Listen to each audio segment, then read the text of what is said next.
latest news, audio, and analysis regarding the Winnipeg Jets, Manitoba Moose, and all things hockey in Manitoba. Join Dave Manouk, Ezra Ginsburg, and Drew Mandel as a special edition of the Illegal Curve Hockey Show starts now. Well, you won't be joining Drew Mandel and Ezra Ginsburg, but you will be joining Dave Manouk alongside Daniel Fink and Austin Saragusa. We are breaking things down. Good afternoon, Winnipeg. Good afternoon, Manitoba. And good afternoon to all of those joining us, wherever you're joining us on the interweb. This is a special edition of the Illegal Curve Hockey Show. We're breaking down the 23-24 season of the Manitoba Moose. Boys, how you doing? Just well, Dave, and yourself? Oh, I'm doing great. I mean, we're, as you well know, whenever we do, whether it's the Illegal Curve Hockey Show or the Illegal Curve Postgame Show, I'm limited to an Illegal Curve Manitoba Manouk Moose Minute. Well, now I've got 2 hours to talk about the Manitoba Moose with you guys. We're going to have GM Craig Heisinger joining us later in the show. Head coach Mark Morrison will be first up, and we'll have a trio of players in Tyrel Bauer, who just completed his second year here in Manitoba. Parker Ford, of course, his first year, and Dylan Anhorn, the most recent signing, because he, of course, signed out of college, and he signed an ATO, and he'll be here for next year on an AHL deal with the Moose. So, guys, just what are your overall thoughts? I mean, it was a long season. It was a good season. It was an interesting season. The Moose went from that woeful January slide of 0-10-1 to somehow clinching a playoff spot. And of course, we know they lost ultimately to the Texas Stars in that play-in series. But maybe what are your takeaways quickly for in the initial takeaway from the season? Yeah, I guess I'll lead off with it's kind of my second time going through a season with the Moose, where they had a tough first half and managed to be kind of one of the better teams in the AHL in the second half and fight their way back into contention. And this time they were able to pull it off. In 18-19, they weren't able to slide their way into the playoffs, missing by just a couple of points this time around. They obviously do get into the postseason, but unfortunately, rather quickly to the Texas Stars. But you know what? Overall, it saw a lot of growth from a lot of different players, whether they be young guys as rookies and Brad Lambert, or players experiencing kind of breakout seasons like Christian Reichel, who took another step as a player. It was really all throughout the lineup. We got to see that, and that's obviously an exciting part of an AHL campaign. Spencer, I got to work on my background here. I just got into a new apartment, so I got nothing on the walls. I can't compare to what Dave and Daniel got going on, but just kind of echoing off what Finker said. I mean, it was a big year of learning for a lot of these Moose players. A lot of guys playing in their first, handful of professional games. A lot of guys getting their feet wet with their first, professional experiences in North America as well. So a lot of the learning. But yeah, I mean, you look at how the second half of the season went. The Moose were one of the hottest teams in the entire American Hockey League. It was a lot of fun to be a part of, and a lot of learning experience, which will hopefully continue into that growth next season as well. Daniel, one of the things I noticed, and one of the things we've talked to players about, is you can always say, well, here's an excuse. We're a young team. But you documented that early in the season. I wasn't aware, of course. That's why we let you do all the stats. But you informed me that when I think we were doing a game together, that this is a very young team. And you could use that as an excuse. Okay, they're young. They're learning how to play pro. Folks just think, okay, you jump from college or you jump from, playing overseas or junior, and it's automatic. Like it's hockey is hockey. There's a big difference. There's a big change from playing, whether one of those three leagues and into the pro hockey ranks, learning how to play, whether it's face-offs. We heard so much about face-offs this year, about what these guys learned. So from your perspective, from a young group, how much learning did you see from this group of young players, whether they're Jets prospects or guys they've signed out of college? Yeah, I mean, face-offs are a good place to start even. The development, when you see that this team started out with really a whole pile of rookies down the middle of the ice, whether it was Brad Lambert and Chaz Lucius and more, like Danny Zhilkin for another. And when you look at that, that's an area of the game where even the veterans can stand to improve. And when you look at the strides that players made, and whether that's getting stronger, getting smarter, knowing the tricks of the trade a little better, you could see those strides. And for the Moose, I mean, you saw it a lot in their defensive zone, right? To the beginning of the season, the Moose goaltenders were under siege a little bit as the Moose kind of figured themselves out in their own zone. They could get down the ice and score just fine, especially on the power play early in the campaign, but really struggled in their own end. So they were able to kind of sort through that as the season went on and take major strides along the way in that regard. So you kind of see those areas of growth. And once you start to get to the American Hockey League and then NHL level, some of those can be so incremental. It's just, they talk about the little things all the time. What are the little things? And it's these momentary decisions that in the grand scheme of a hockey season don't seem that large, but you start to pile them up against each other. And it's the difference between wins and losses and hosting playoff games and not hosting playoff games or being out altogether. So those are the important things that players have picked up through the season and that we saw the Moose improve on. And Austin, one of the things, I mean, you're around this team every single day. You saw this group grow together. One of the things we've talked about since the bubble, really, and that's actually when we started doing this show, when we wanted to kind of capture, the most unique season of my hockey coverage, which is 13 years now, 9 seasons, of course, covering the Manitoba Moose since they returned to Winnipeg. But we started doing this show, like I said, to kind of encapsulate what had taken place because so few people kind of saw it. And one of the biggest kind of takeaways from that season was this idea of inclusivity, and it's continued. And we talked about it with Jeff Malott, and he's become such a leader on this team. But from your perspective, seeing all these guys, what did you see from that sort of that inclusivity? How they brought in all those young Jets prospects, and like I said, college players. Yeah, I mean, it's still that same tight room energy that we kind of felt in that COVID year. I mean, Jeff Malott kind of really touched on it in his year-end interview, but it's still fronted by guys who were here in that time. The Jimmy Olene's, the Ashton Sotner, and he was here for a little bit of time as well. Some of those older guys who have that pro experience. And it started with maybe some of those guys that aren't here anymore. Maybe Cole Meyer, Johnny Kovacevic are 2 guys that kind of come to mind as well. And in setting that foundation and setting that sort of tone to, if you're a Manitoba Moose, you're going to be welcome here. There is no sort of, this side of the room, that side of the room. You're all here pulling on the same rope and playing on the same team. So, yeah, no, it was great. I mean, to see all those guys, a lot of new guys, like I said, getting into their first pro years can be intimidating, can be kind of, weird getting into your first professional locker rooms. But that leadership core of the Manitoba Moose was strong and still, like I said, eager as ever to welcome guys into that locker room here in Winnipeg. And it was great to sort of see that continue this season as well.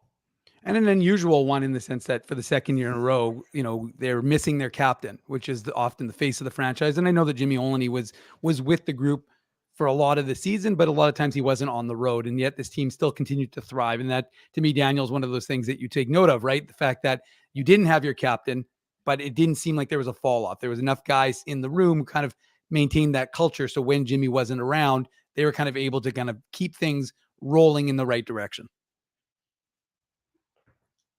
Sorry, I got to unmute myself. And when you're missing your captain, I mean, that's an important voice that's not in the locker room necessarily for game situations. And I think going through kind of those early parts of the season, the coaching staff would talk about how team would give up a goal in an opportune moment, and that would kind of compound, and then it became 2, and then maybe 3 goals in a short amount of time. But we started to see that going through the adversity that the team did, they kind of learned to deal with that and kind of became unflappable by the end of the season. Is things they give up maybe a couple of goals in the first period and weren't too worried about it. They'd come back in the second and chip away and then complete the comeback in the third and turned into one of the better comeback teams in the American Hockey League. So that leadership certainly was tough to miss. And it was great to see Jimmy get out on the road for the postseason in that last road trip and to get back on the ice with his teammates for practice. But certainly that's an important voice the past 2 seasons that's been missing from the room kind of on game night.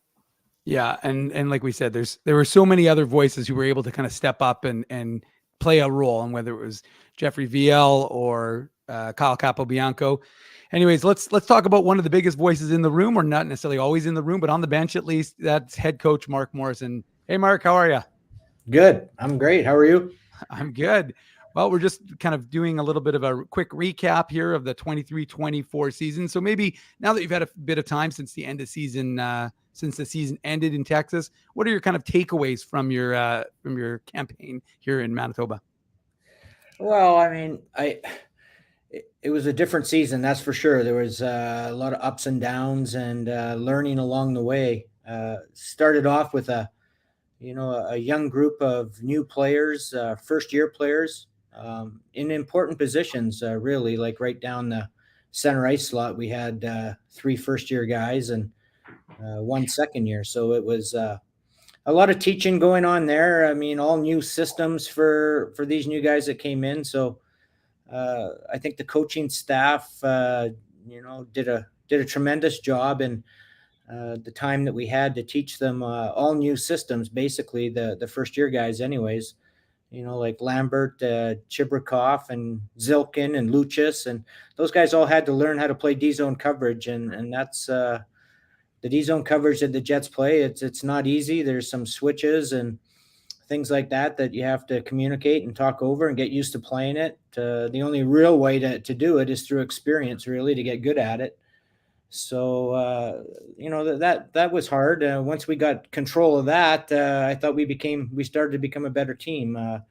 But again, there was a lot of things for the first year players to learn. And I thought that our veteran core did a great job with them and helping them along the way. We had, some constants with Jeff Milot playing with Brad Lambert for the whole season, and did a tremendous job there with him. And Brad did a good job by himself, but Jeff certainly helped him along the way. And we had those situations throughout the lineup, with CJ playing with Chaz Lucius and helping him along the way, and Toninato with Chibrikov, and so. Our veteran group did a tremendous job. And I wanted to ask you, Mark, about that relationship. I mean, you were able to park Lambert and Milot together for pretty much the entire season. So where do you get the value out of having those young players that are performing in those key roles, playing with a guy consistently and one who's going to occupy a key role for your team for a few years? Yeah, I mean, I think it's so important for the development of those players that they build a relationship with someone on their line. They know how it's easier for them to break into the league and play when they get a chance to learn who they're playing with, and where they might place pucks. Just some of the things that they consistently do, and they build a bit of a relationship with each other, and whether it's on the ice or on the bench or off the ice. And, I think all those relationships with our veterans matched up with some of the rookies or the first year players, prospects, you might call them. They all did a tremendous job there. And, those are the kind of people that our management team signs, and we're lucky for that. But I do think it's an important fact. Important for those players to have that consistent winger, consistent centerman or D partner that lets them be vocal with each other and learn from each other. Well, what can you say about some of the learning experiences some of these guys have had this year? I mean, obviously, no one wants to go through that losing streak you guys had at the midway point in the season. So what sort of learning experiences can you have from that? And maybe also some of the playoff games as well. For some of these guys, it would have been their first professional playoff games and experiences as well. So what can you say about maybe some of the learning experiences that these players will take heading into their years next year? Well, I mean, as tough as it is to come to the dressing room losing 11 games in a row, there are learning experiences from there. You learn that how to become a good teammate for sure. It's very easy when things are going bad to start pointing fingers, and that's something we didn't put up with. We didn't let it happen. There was a lot of meetings and a lot of talks about, how you get out of that. And so I think they realized and learned from it that the only way to get out is to continue to play as a team, and togetherness will get you out of it. But going solo and on your own show does not help you get out of it. So being a good teammate, being a tight group is something that helps you get out of that. And they became a better team for it. When you're losing games, your work ethic and practice is harder. Everything you do has a little bit more intensity to it. So, at the end, when we came out of the losing streak, we were a better team because we had practiced harder. We had played harder. Our D zone coverage got better because we knew it had to. It's just a lot of things that we got better at because of the 11-game losing streak. Now, that doesn't mean you want to go on a losing streak all the time, but we certainly did take positives out of it. This is Moose head coach Mark Morrison joining us here on a special edition of Illegal Curve Hockey as we break down the 23-24 season. Mark, one of the things that I find interesting is when players join you at the end of the season and the impact that you see as an organization from those things. You know, they may only be with you for a week or two. In the 2023 first rounder, Colby Barlow joined you this year. Connor Levis joined you. You had Dylan Anhorn, who of course signed an ATO and now is going to be with you next year. But what value do you as an organization see from them in terms of what you're able to kind of see what you'll have next year or in the coming years, and also from being able to kind of share with them that wisdom for their summers and kind of give them an idea as to what they're going to work on after, like I said, whether it's coming from the NCAA or coming from junior? Yeah, I can't stress how important that is for those players to get a brief glimpse of how the league is and what the coaching staff is like, what their teammates might be looking like the staff is like. First of all, number one, it's when they come back, it's more of a comfort level. Like they know the trainers, they know the equipment managers, they know the coaches, they know everyone that surrounds them, by their first name. And it just makes it more comfortable for them to come into a situation at training camp to try to show their best. The second thing that's hugely important about all that is the league that they come from is so different than the league here. And you talk to all these players at the end of the season that come here and they're like, whoa, that was hard. That was fast. That was physical. The players are stronger. The systems have to be dead on or going to get scored against. Like it's not very forgiving. It's like you make a mistake, it's in the back of your net. All these things that the players learn from their 2 or 3 games or just maybe a half a dozen practices, super important for them to go back now. They have the summer to think about it, the summer to prepare, know where they have to get better when they're on the ice. It's the benefits from it are huge. And maybe just one quick one, Daniel. I'm just going to add one more thing on from Barlow. Do you get a little excitement when you see that slap shot on the power play and what you might be able to get out of it? Yeah, for sure. I mean, we saw, the slap shot was huge. He can shoot the puck. We saw that in practice as well as games. I think it was nice for him to get to his first American Hockey League goal and break that ice right away. But he does lots of other things too that are good. And he also at the end of the season knew some stuff that he had to work on. So, we found out something from him, that he's a very good self-analyzer of his game and very smart on knowing what he has to work on himself. So that's always a great sign. Now you got me debating which question I want to ask here, branching off of that answer. But we'll go to the postseason. I mean, 2 playoff games against the Texas Stars. What did you see from those games? And as you look forward to next season, I mean, what can you as a coaching staff maybe look at for this team coming up? Obviously tough right now. You don't know exactly who's going to be on that roster, but to find that next year and get over the hump here going into the postseason. Well, the postseason, as we know, is a different animal, and we have no real excuses for it. It's a funny thing that we went there and we played them 2 hockey games, league games before we started the playoffs, and we won them both, and they weren't easy hockey games. But we, as much as we talked about it after those 2 games going into playoffs, that they were going to be a better hockey team. They were going to come out a little bit hungrier or a lot hungrier, and we had to match that. But as much as you want to talk about that, sometimes it just doesn't resonate with them, and I thought the first game that we played against them, I thought that Texas upped their level of play, and we didn't. So is that on coaches? Yeah, that's on coaches. Like we needed to do a better job to get our group ready for that, the increase in intensity in that game.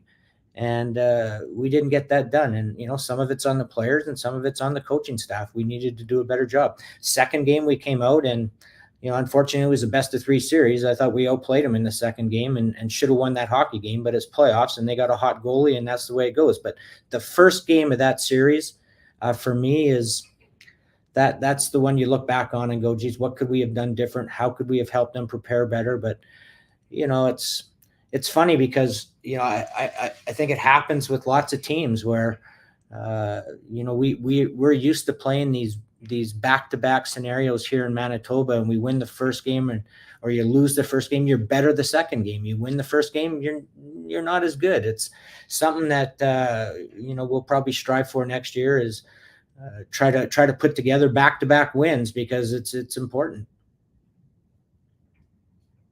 Dave kind of talked about players making their first AHL debuts, but I want you to take me through what it was like to tell Brad Lambert and Nikita Chibrikov that they'd be making their NHL debuts. What was that sort of whole day like? Sort of take us behind the curtain of what it was like in Milwaukee when you got to tell those two guys that they're making their NHL debuts, and then sort of what was the atmosphere like when they got back after such a successful first night with the Jets?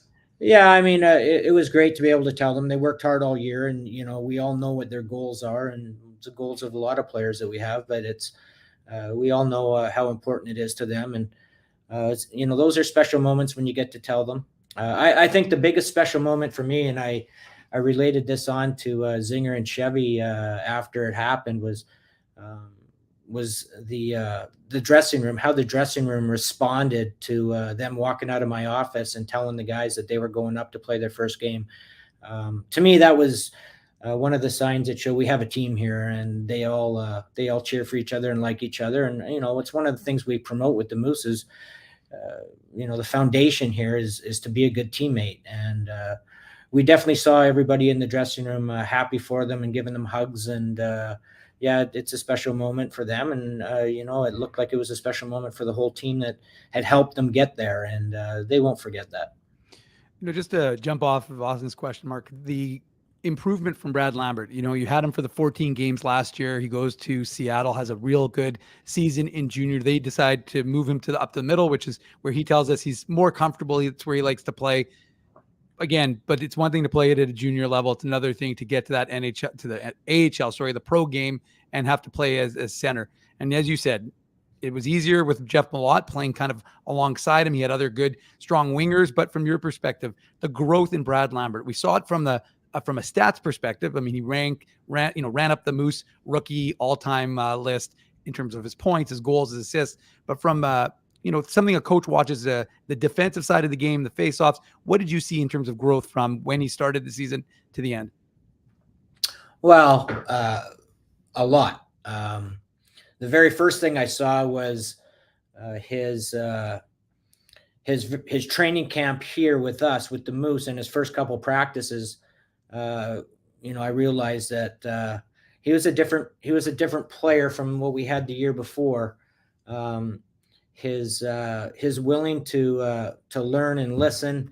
The details of the D zone. He knew there was more important things to the game than just all about offense.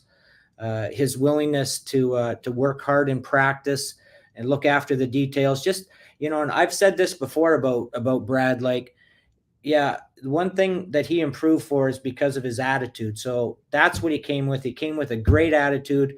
He wanted to learn.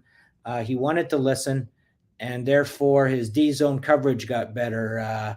His play through the neutral zone, using his teammates, got better.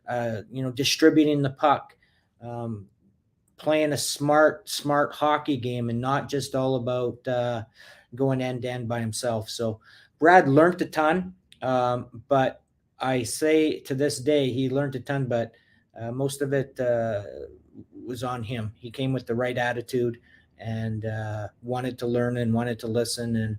And if he continues that attitude, which I don't see why he won't, we don't know how far he can go.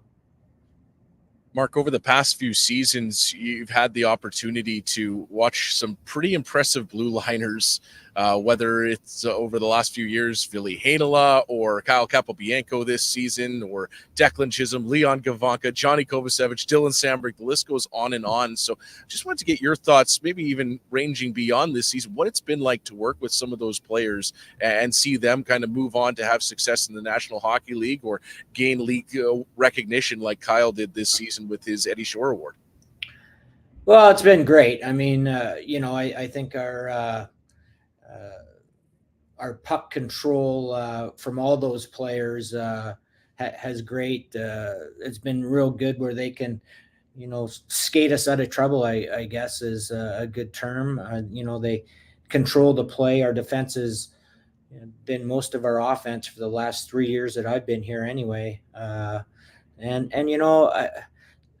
The power play, for example, has flourished. I think we were in the top 5 again this year, and because of those guys, they handle the puck well. And the big thing for having those defensemen for me, not so much, I guess, the previous 2, but certainly for this year, was just being able to feed our forwards, like feed your forwards. If you can't feed them the puck to get them going, then it's hard to not only hard to win, but it's hard to develop players if you can't get them the puck.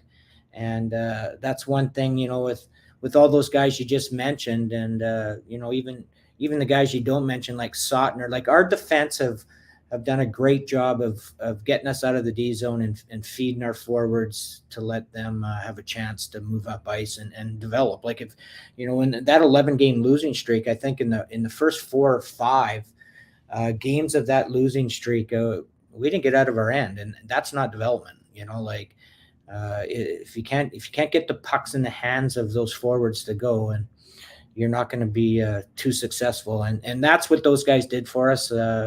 So I just hope there's some more on the pipeline. Speaking of development, I mean, what can you say about Thomas Milic this year? Looked over a couple of years in the draft, starts the season in the ECHL, and once he gets that opportunity in your crease, he just didn't seem to really let go of it and kept the reins sort of for the good chunk of the year. What do you think that does for his year going forward too? And then what can you just also, in turn of that, just also say about the work that Drew McIntyre did with him as well? I know him and Drew sort of established a pretty solid relationship, but sort of what can you say about his year and the work he's had with Drew? Yeah, I think the ECHL is sometimes underused, but I think him going to the ECHL early on, let him play hockey games, played minutes. When he got his opportunity here, he wasn't sitting on the bench. He got his opportunity here. He was, was in full playing mode. Like he was good to go. He'd played games in the coast, and he came up and did a great job for us. As far as and again, it's all about learning. But he had the right attitude. He came and wanted to learn and wanted to work hard and put the time in. And, I think that's where, the relationship between him and Drew grew, like hard worker, like Drew's on the ice all the time. And Milic, wanted to be right there. Not that the other goalies didn't, but, Thomas just came with the right attitude and worked hard and wanted to compete for the crease every night and did a good job at it. Mark, and we'll have to let you go here because we don't want to keep you all day. Appreciate you joining us here at this end of season roundtable. But one of the things that folks tend to forget sometimes is that the AHL is a development league. And so, especially when you see other guys jumping ahead, like Logan Stankoven, Maverick Bourque, they're making it, or Stankoven for sure is making an impact with the Dallas Stars. They want Jets prospects to do the same.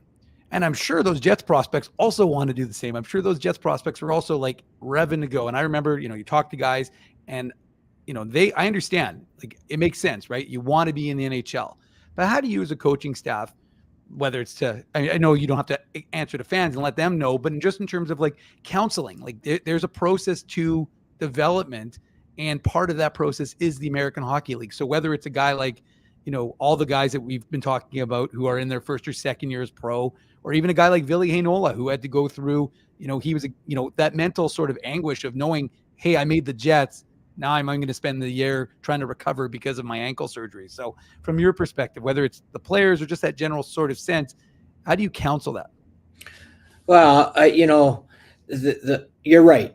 there's a process, and the process is different for every player. Some players are physically mature enough to be able to handle it. Some aren't. Some are mentally ready to handle it. Some aren't. So for me, it's all about patience is a key word here. Like, you want to make sure they're ready to go, because to go up and down, not a great thing, like, and lose confidence. They're not showing I'm not ready again. I'm not ready again. When they leave the Manitoba Moose, we want them ready to play in the NHL and not get sent back. So I think that at the end of the day, confidence is a huge thing that you can lose when you go too early. They have to be ready. And sometimes one of the things that we struggle with here, and it's because they do want to get there right away. There's a lot of meetings, there's a lot of conversations with guys, a lot of comparisons that we have to do with other players of their nature, of their stature. Like, it took this guy 3 years in the American Hockey League, and now look, he's a bona fide superstar in the NHL. He's a 30 goal scorer in the NHL. It took him 3 years to get there. Like, some guys, like you just mentioned, Stankoven, only took him a year, but that's, those he was obviously ready. So we need to have lots of conversations and lots of communication, and constantly reinforce the fact that you're continually getting better playing in the American Hockey League. It's a good league. You're certainly not wasting your time here. And we continue to have those. Well, Mark, we could ask you another, hour and a half worth of questions, but Daniel only gave me so much time with you. So thanks, Daniel.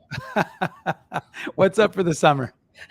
Hey, Dave, that's a loaded question. You know darn well what's up for the summer. Well, I was going to let you say it because I know you got some fishing on the boat, but yeah, I will do some fishing for sure. And my grandchildren are starting to get old enough to be able to come on the boat. So I'm hoping I can get one of them out there with me anyways to pull up some salmon.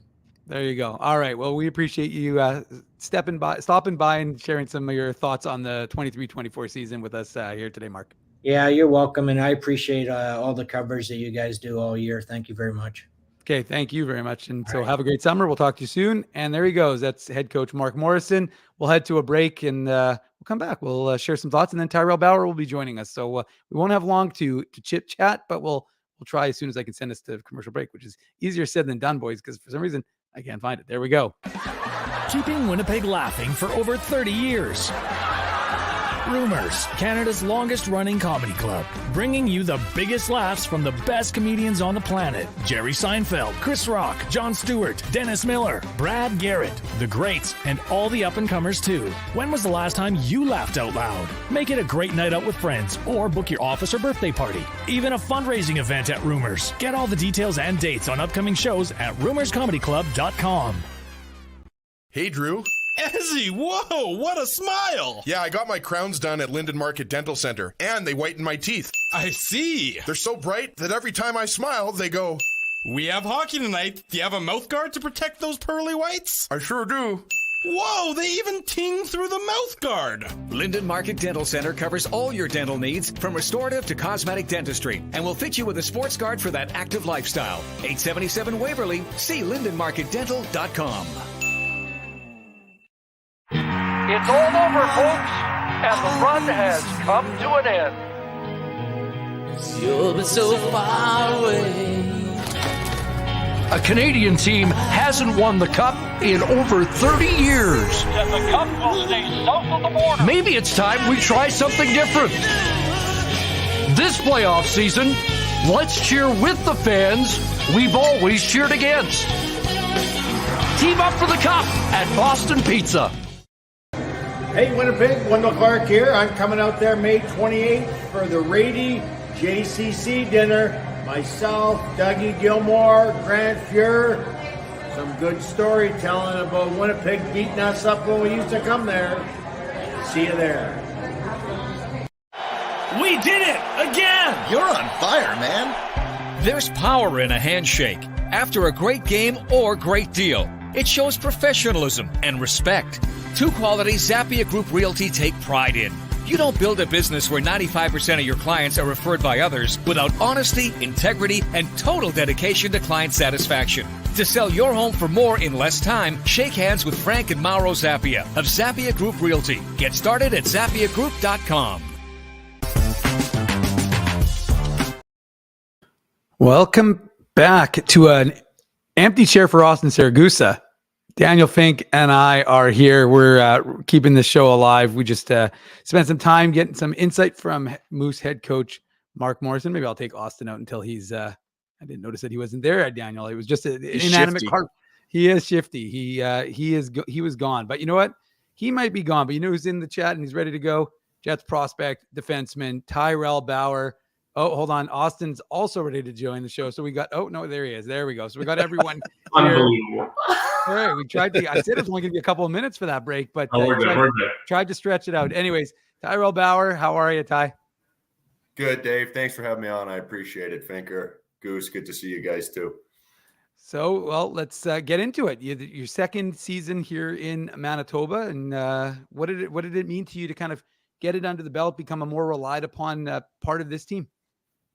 Yeah, good. I had a lot of fun this year. It was a really, really special group of guys, and our season, although it may have lacked consistency at times, I think we banded together and proved what we were capable of doing, and the direction that we could have gone. So it was a great year. I had a lot of fun, and I'm really excited to come back next year. Ty, you spent a lot of time playing with Ashton Sautner this season. So for you, what were you able to learn from him as a veteran guy that's been playing pro hockey for almost a decade now? Yeah, me and Sots, we get along all right. We train together in the summer. We both train out of Edge School, from Cochrane or living here now anyway. So a lot to learn from him, not only on the ice, but off the ice for sure, how to be a pro. He's an incredible husband, incredible father, and it's very admirable as a young player coming up, because to me, my whole world revolves around hockey, trying to make the next level, trying to improve, but there's more aspects to life, and he's helped me see that. Bowers, I'd almost feel like there was more of a leadership role for yourself this year. I know you're only in your second pro year, but with all the young guys that were coming in this year, did you feel almost that there was more responsibility on your shoulders this year to maybe show some guys who are coming up in their first pro years sort of what the game is like and what they can expect going forward here with the Moose? Right, yeah. It's a good question. I think potentially. Leadership's it's a funny thing, because some guys are in that position, some guys aren't, but everybody plays a role into it, whether actively or passively. I think what I try to do is just build personal relationships with everybody, really get to know them, get along with them. We're teammates. Like we spend every day around each other, so just getting that familiarity. We want to be playing with each other for a long time. I think that's a super important part of a successful team, is how integrated you are and the culture. So I obviously got a really good opportunity to learn from some of the older guys last year, and this year, Jimmy, Jeff, Tony, I could go down the line. They showed me kind of what it takes, and you just try to mimic that culture and pass it down. Well, Ty, a guy I know you have a lot of time for. You spent a lot of time, whether it's here in Manitoba or over in Seattle. Thomas Milic, he was a huge boost for this team when he was recalled from the ECHL. So two-parter. One, what did you see from him in terms of his growth in his first year as a pro? And secondly, just how excited were you when he saw that he signed his ELC with the Winnipeg Jets and got his first NHL contract? Yeah, Dave, you hit it on the head. I got a lot of time for Tommy. Always have. Played together, for 3 years there in Seattle. Took us to a championship. He got to win the year after. But no, Tommy's great. I believed in him for a long time.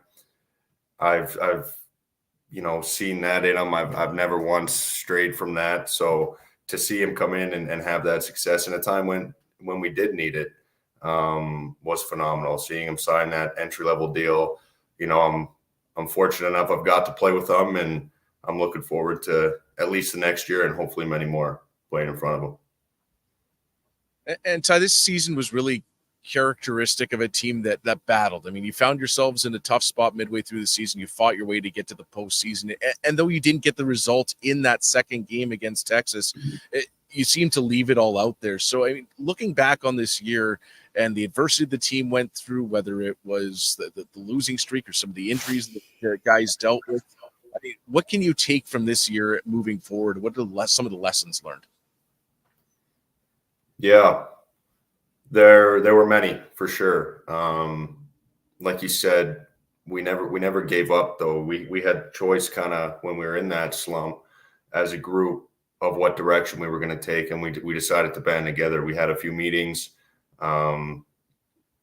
We just thought that we wanted to play for each other. Everybody's got an agenda. Everybody's got things they want to do, but if we're not playing for each other, we're never going to have that success. So number one lesson coming out of it would certainly be never give up, because you don't know what can happen. Keep battling, keep showing that resilience. It's kind of something you always know, or you always think you know, but we had the opportunity to show that. And, you know, we obviously thought we could have gone a little further. It's hard when it's a 3-game set in the playoffs, but that's what got us to that point, is that resiliency and that level of battle and not giving up and believing in one another. I know you weren't there in Milwaukee when the guys got the call, but what did it mean for you yourself to see guys like Brad Lambert, Nikita Chibrikov get the call up to get their first NHL games? I mean, obviously it's a pretty special moment for those two guys, but for yourself, what did that mean to see those two guys and all the work they put in that season to finally get rewarded and get their first National League games under their belt? Yeah, it's incredible. I mean, that's the phone call everybody's waiting for. So to hear about it, and I sent them both a text after, and Fordo actually got called up too. I was sitting at home, so to see him walk back in the front door, you know, to the apartment when I was injured there. But no, it's incredible. I mean, the guys, they obviously earned it. I mean, you can see what they do on the ice, but what they do off it is fantastic too. They're great individuals to be around. And that's just the start for them. That's just a stepping stone. So I'm excited to see where that takes them. You know, and Ty, you talk about the development you yourself did from your first year here in Manitoba to now concluding your second. Where do you think your biggest kind of gain was in terms of what you learned this season and how you can apply that to becoming an even better pro next year? Yeah, just I mean, you never want to say you're comfortable, right? Because you know you're always pushing forward. You always have goals and organizational needs and all that. But the more you play at a certain level, the more comfortable you do get on the ice. Whether that's with your teammates, whether that's with the coaching staff. That first year is always hard to kind of come in and adjust to the pro life, living on your own, all that. So just having some more stable factors off the ice, and then me feeling more comfortable on the ice, that's building my confidence, and I'm going to try to use that going into next year. And what sort of area did you feel like your game maybe grew the most about?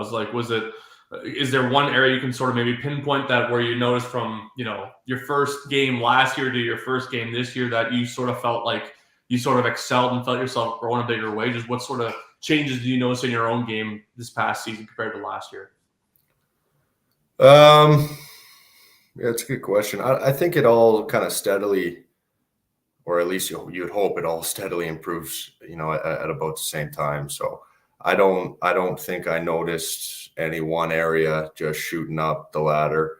I think that over time, with that getting comfortable, with getting confidence, with working with the coaches and our skills guys in Doobie to improve the game, the way you read plays gets a lot smoother. So that helps too with, being able to make plays and track plays and break up plays. So I would say that just the IQ portion and just reading the play and being able to adjust and adapt in game, if I had to say something, but I think it's all just slowly going up. Now, Ty, you're a pretty good fighter in your own right. But did you learn anything from Jeffrey Viel this season? Because he sure seemed to be a little bit fearless when it came to throwing punches. Yeah, first time I ever met Jeff, actually. I knew who he was, so we bounced a couple ideas off each other. Worked on some stuff on the ice. It's always interesting to see, to see a guy like that, because everybody's kind of got their own things, right? They got their own styles and mindsets. So having a guy that you can share that similar experience with and have some backup too on the ice certainly helps. I had a lot of fun with Jeff this year. He's a great guy, and yeah, it helps. In terms of, now you've had 2 years in Winnipeg. You're not quite a Winnipegger. We're not going to anoint you that just yet, but you're getting more and more comfortable in Manitoba. What is it like for you off the ice? How have you gotten acclimatized? What have you learned about living in this city? Yeah, well, first thing, the goal is to become a Winnipegger soon. So I want to, if not quite yet, hopefully soon. I love the city. I like snow. I've said that for years. I grew up in Calgary, so that's my season. Winter's my season. The people are friendly. Like, me and my roommate Parker, we go to the grocery store, and people are saying hi. The cashier, like, we're just shooting it with people. So I really love it in Winnipeg, and I'm excited for year 3. Yeah, I mean, kind of bouncing off of that, I mean, what's it meant to you to play in Canada? I mean, a good Alberta boy and sticking in Western Canada and being able to play in kind of a hockey mad market like Winnipeg. Yeah, that Western is a little bit of a stretch, but we're right down the middle. Central. Anything east of Toronto is west at this point. Yeah, true. No, I love it. I think, obviously, being from Canada, like you said, being from a smaller town out west, it's every kid's dream to play in the NHL. I was fortunate enough to get an opportunity to play in the Western League, and from there just take my steps on and get drafted to the NHL and then play minor pro right now. So I am very fortunate to play here. I'm very fortunate to play in Winnipeg, and I'm super excited for the future. Okay, just a couple more for you, Ty. But number one, what is the plan for the summer? What are you kind of focusing on in terms of your development from after speaking with the management here in Manitoba? Yeah, we're getting more consistent, working on the puck skills and skating. Not reinventing the wheel. It's stuff that I've known for a long time, and I've made strides to try to improve. So we're just going to hammer that on the head and come back ready. Well, a lot of folks are asking me if you fought Matt Rampy. I'm like, he's his teammate, he's his buddy. They've grown up, they know each other from being Alberta guys. But so I'm not going to ask you fought him because I know you haven't. But in terms of how excited you are to see what he's doing in the NHL. Yeah, I haven't officially fought him yet, I guess. But no, yeah, me and Matt. I mean, obviously, it's no secret we played junior together. We lived right close to each other. We've sparked a pretty unique and special friendship over the years. So to watch him be able to do what he's doing right now, it just brings a smile to your face. He's one of those guys that you're rooting for. We've been talking about it all the time. He's done it the hard way. He's earned it. Everybody's going to have his opinion on what he's doing, but he put his work boots on and did what he had to do to make it there and stay there. So I'm super proud of him, and I can't wait till he gets back because we're going to have a lot to talk about.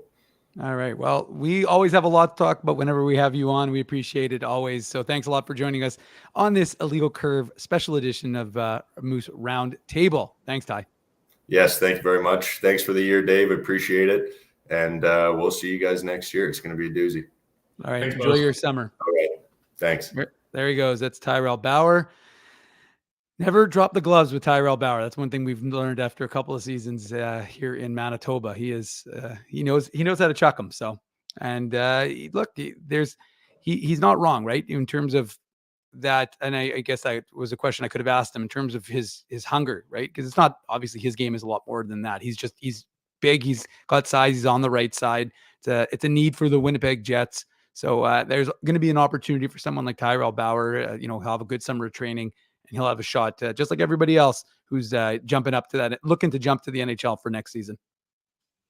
Yeah, I mean, it's a guy that, especially when you look at some of these defensemen who are more defensive minded, some of those offensive guys can jump in and that skill is going to take over and they're going to produce.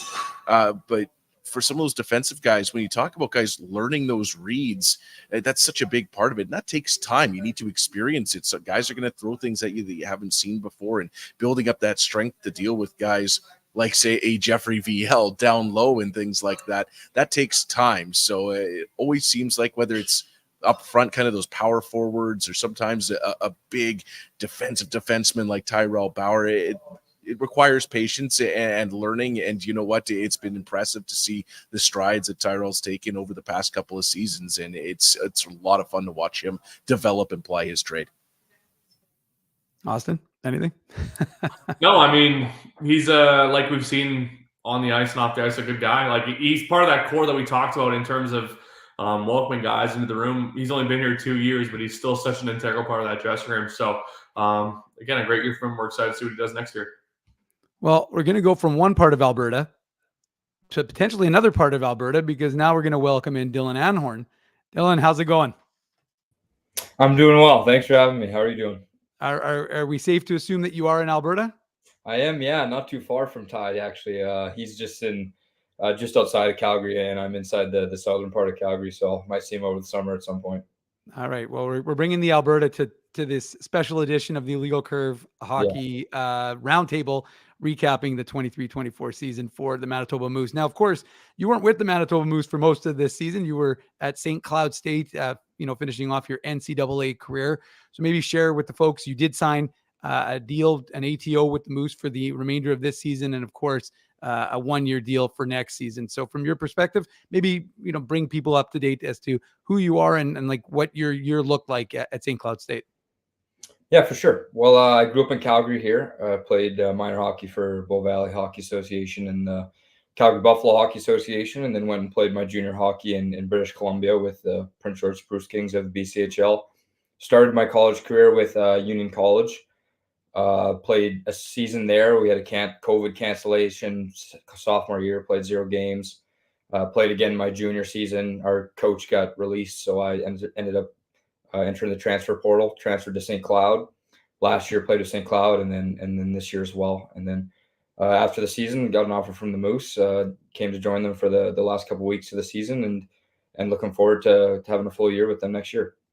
Dylan, just what's that process like? I mean, folks who aren't in hockey, even someone like me who's in the media, doesn't necessarily know what it looks like from your perspective. So maybe kind of shed some light on that when you're getting, teams are trying to sign you and that sort of thing. And then once they've signed you, what's the process like for you to get from St. Cloud State to Winnipeg? Like, how does that kind of work? And who's helping you along trying to facilitate that? Yeah, good question. So throughout the season, I'm not really trying to think too much about where I'm trying to sign at the end of the season. So I just want to focus on my performance, getting the most out of myself, give myself the best resume for potential management and teams wanting to sign me. So I kind of leave that to my agent, and he gives me little updates throughout the season, maybe once every month or two, but nothing too crazy. And then I kind of just waited till the season ended for him to update me on all the interests and what was going on. And then we kind of ran our process for a week or two, talking with different teams, assessing options, opportunities. And then once I made my decision, I talked with Zinger. I'm like, wow, Finker, that's an elevated role. I'd be along the line somewhere in there. Yeah. No, Craig Heisinger. He helped me with the logistics. I was originally going to fly up, but then realized that it's only about a 6-hour drive from St. Cloud up to Winnipeg. So I decided to do that, which was a good decision. Had my car up there in Winnipeg and was able to drive around some of the other young guys in the hotels. So it worked out pretty well. And Dylan, as you enter into the American Hockey League, I mean, you're a guy who comes in, and technically you'll be a rookie next year, but you come in as 25. You have a little bit more life experience than some of these younger guys that might be in the league. So do you look at yourself as kind of needing to come in and be a leader for this team, despite it being only your first full season in pro?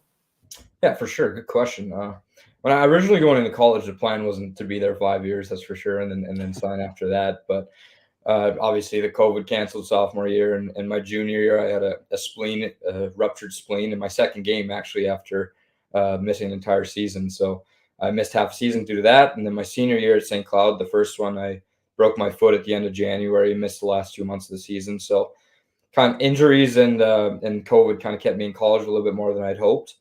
And even in this fifth year, the goal was to sign an NHL contract. That's what I wanted, but I had my eyes set on. But fell just short of that, unfortunately. But it looks like I have a great opportunity here in Winnipeg with the Moose, where talking with Zinger and stuff, there might be a good amount of opportunity on the left side for a puck-moving, offensive-minded, obviously two-way, but leaning offensive type defenseman. So that's kind of been my mindset going into the summer, and just getting excited for that opportunity and training and doing everything I can to make the most of it. You talk about your time at Union. What can you say about a former Union captain and his influence to sort of get you here to Winnipeg? Just take me through what that story was like and what his sort of influence was to bring you here to Manitoba. Yeah, definitely. Well, last year, actually, I was talking to some teams after the injury and trying to determine whether I should go pro or go back to college. And I leaned on Cole Meyer, who played for, as you alluded to, played for the Manitoba Moose for a while. He was a really good player there for a good amount of time. And before that, I actually never played with him at Union College, but he was the captain at Union College where I ended up playing. And the year I committed, he took me on like the recruit visit during my official visit. So I kind of got to know him through that, and I was able to ask him some questions about the Manitoba organization and how things are run, and he had nothing but good things to say about it. So he provided me a lot of extra information that helped to make my decision. And based on my 3 weeks there, I think I made a good one. You know, Dylan, one of the things that folks talk about is the number of games, the difference in terms of how many more games you play as a pro than you do in college. From your perspective, because like I said, you joined for the last 2 games where you played 2 games with the Moose and you got obviously the 1 playoff game under your belt. What was your biggest sort of takeaway now that you've had some time to think about it from the difference in terms of what you saw as a college player to what you're seeing at the pro level? Yeah, for sure. I think in the college level, the speed is actually really good, especially the NCHC, the conference we were playing in. So I didn't think the speed in terms of decision-making was a massive jump. It was definitely faster. They were better. Guys were faster. Guys moved the puck quicker, is crisper. So there was definitely a bit of a jump, but it wasn't something that surprised me, I would say. It's a little bit bigger, a little bit stronger. I would just say the depth probably of hockey IQ and skill level throughout the lineup from the top line to the bottom line is noticeable, where there's threats to get scored on basically essentially every shift because of just how good the players are in terms of the depth throughout the whole league. So I would say maybe that was what I noticed the most. But and in terms of you mentioning a lot more games in pro hockey, which is something I'm really excited for, to be honest. I feel like college hockey, the 30, 40 game schedule leaves you wanting a little bit more. So I'm excited. Obviously in junior, I got a taste of the 70 type game schedule, and we had some pretty good teams in Prince George. We ended up going to the national championships in junior A in Canada and the BCHL finals the year before. So and obviously professional is going to be a big jump up, no doubt. But I'm excited to play 70, 80, 90 plus game seasons again. That's for sure. I love hockey. So the more hockey is always a plus. What did you learn from that brief stint with the Moose at the end of the season? And talking about you noticed the decision-making being quicker, but I mean, even off the ice, just dealing with professionals and looking at how they manage themselves at that stage of the season. Yeah, for sure.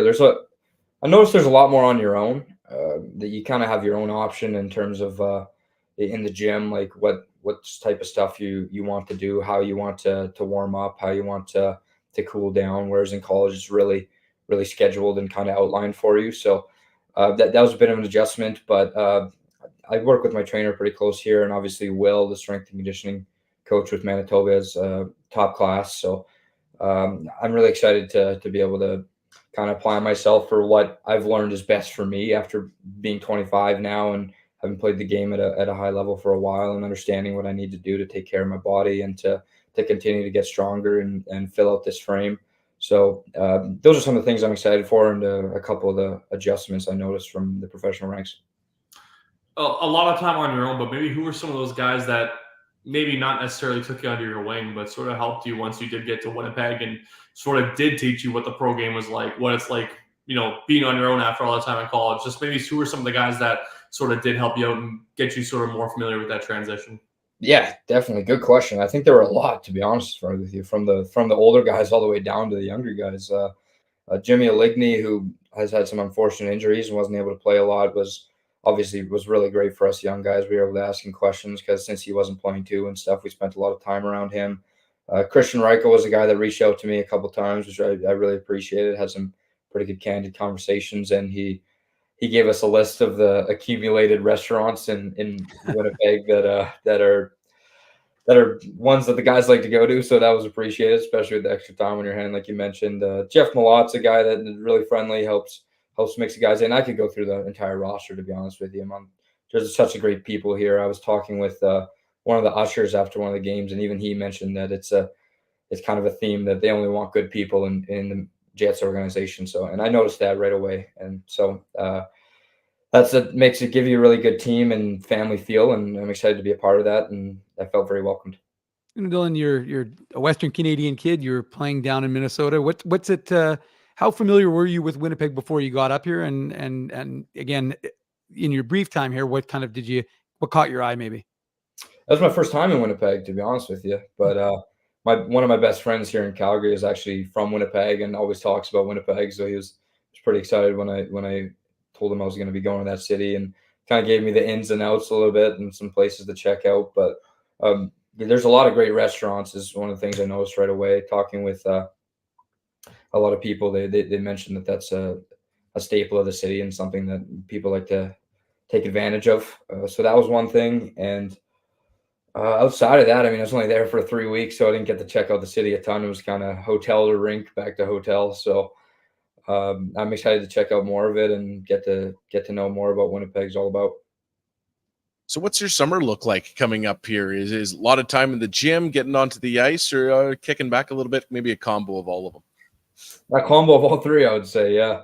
I got back in the gym this week after about a week and a half off, just trying to take a bit of a mental break, and a lot of motivation going in the summer for sure. I know I was able to show a little bit of what I'm capable of in the last couple of weeks and the few games that I got, but definitely going to need to have a good camp and show the Jets what I'm capable of. So I'm very motivated this summer. I'll be working out a ton, trying to get stronger, continuing to fill out this frame. I was a late bloomer in terms of puberty and stuff, so I think I still got some room to get stronger and fill out. And then I'll probably hit the ice in June, build up through development camp, take a short break in July, and then hit the ice a ton in August and early September before camp. So outside of that, not going on really any vacations. Unfortunately, it would have been nice to get away, but it's nice to be home and spend some time with the family and friends, get some downtime outside of training. So what was it like to pack up and say goodbye to college?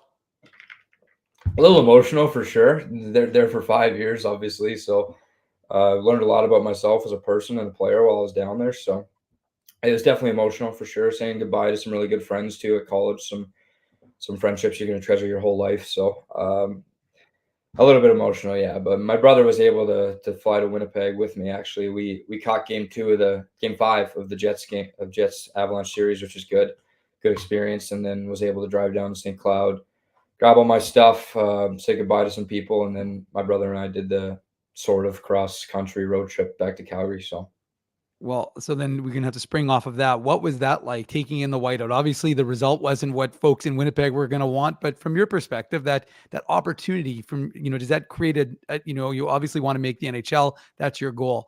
But does that kind of give you a little extra boost when you see that emotion, that fan base you could be playing in front of? Yeah, absolutely. I mean, you see it on TV all the time.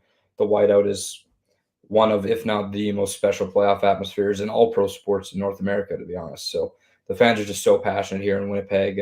You want to play in a city where hockey's number one, and that's absolutely what it is there. So if I needed any more motivation, which I certainly didn't, that definitely gives another one.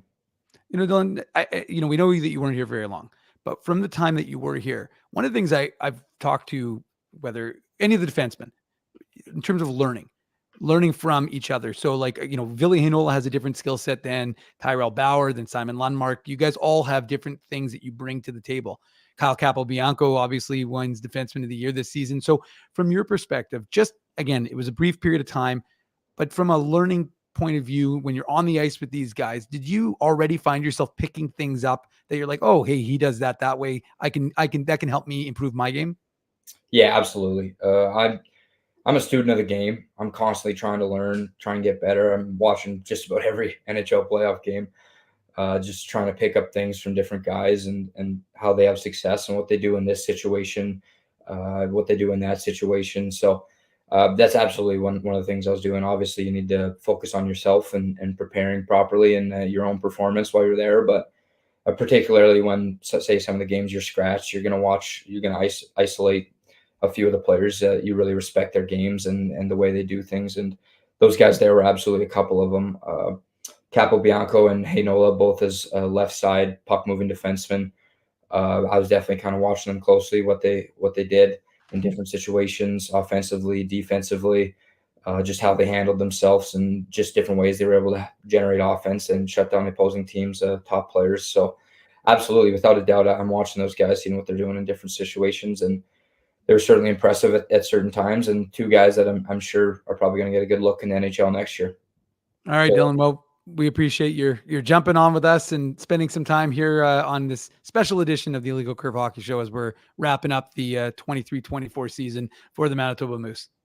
Absolutely. Thanks, guys. And thanks for treating me so well throughout the couple weeks there, and looking forward to next year.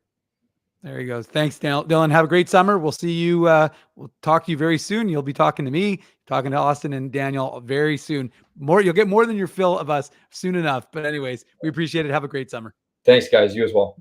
Okay, enjoy sunny Southeast Calgary.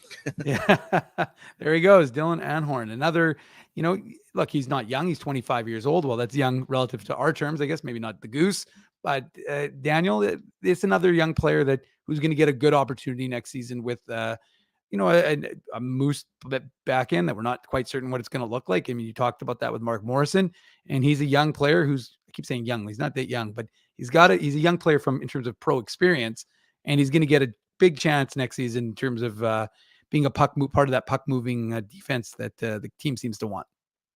Yeah. And especially on a team or organization that there could be change in the air. There's certainly the possibility for a lot of movement between the two clubs or changes, or who knows how signings all work. Maybe there won't be a whole ton of changes, but there's opportunity there. And of course, an opportunity for Dylan to get into his first NHL full training camp and see what that's about and really experience that. So, you know what? We didn't get a whole ton of time to see what his skill set is all about in game, but certainly you can see that, yeah, he can move that puck. He can skate. He can create off the rush. He can jump up into the play like he did when he set up Carson Golder for his first AHL point, for Anhorn's first AHL point. And you know what? Anytime you can have a guy that can move the puck like that, it's exciting. So it'll be certainly interesting to see how he's able to contribute in his first AHL season. All right. Well, let's head to a quick break. Daniel may need to plug in at this point. We're going to unplug ourselves, and we're going to let you guys hear some words from our sponsors. Keeping Winnipeg laughing for over 30 years. Rumors, Canada's longest running comedy club, bringing you the biggest laughs from the best comedians on the planet. Jerry Seinfeld, Chris Rock, Jon Stewart, Dennis Miller, Brad Garrett, the greats, and all the up-and-comers too. When was the last time you laughed out loud? Make it a great night out with friends, or book your office or birthday party. Even a fundraising event at Rumors. Get all the details and dates on upcoming shows at rumorscomedyclub.com. Hey, Drew. Ezzy, whoa, what a smile! Yeah, I got my crowns done at Linden Market Dental Center, and they whiten my teeth. I see. They're so bright that every time I smile, they go, "We have hockey tonight. Do you have a mouth guard to protect those pearly whites?" I sure do. Whoa, they even ting through the mouth guard. Linden Market Dental Center covers all your dental needs, from restorative to cosmetic dentistry, and will fit you with a sports guard for that active lifestyle. 877 Waverly. See lindenmarketdental.com. It's all over, folks, and the run has come to an end. You'll be so far away. A Canadian team hasn't won the Cup in over 30 years. And the Cup will stay south of the border. Maybe it's time we try something different. This playoff season, let's cheer with the fans we've always cheered against. Team up for the cup at Boston Pizza. Hey Winnipeg, Wendell Clark here. I'm coming out there May 28th for the Rady JCC dinner. Myself, Dougie Gilmore, Grant Fuhr. Some good storytelling about Winnipeg beating us up when we used to come there. See you there. We did it again! You're on fire, man. There's power in a handshake after a great game or great deal. It shows professionalism and respect. Two qualities Zappia Group Realty take pride in. You don't build a business where 95% of your clients are referred by others without honesty, integrity, and total dedication to client satisfaction. To sell your home for more in less time, shake hands with Frank and Mauro Zappia of Zappia Group Realty. Get started at zappiagroup.com. Welcome back to this special edition of the Illegal Curve Hockey Show as we discuss the end of the 23-24 Manitoba Moose season. All right, it's the first hour went like this. You know, we spoke to head coach Mark Morrison, Tyrel Bauer, Dylan Anhorn, and there's a lot of excitement already. You can see it. Like the season just ended, and these guys are already champing at the bit, ready to go, ready to play another full year here in Winnipeg. But at the same time, they'll have a summer of training before they get that opportunity. But you can just sense that there's a lot of, like I said, excitement from these guys who are in both their cases ready to, play pro. And well, now it's just you and me, Finker, but they're playing pro and they're excited at the opportunity to continue to make an impact in this community.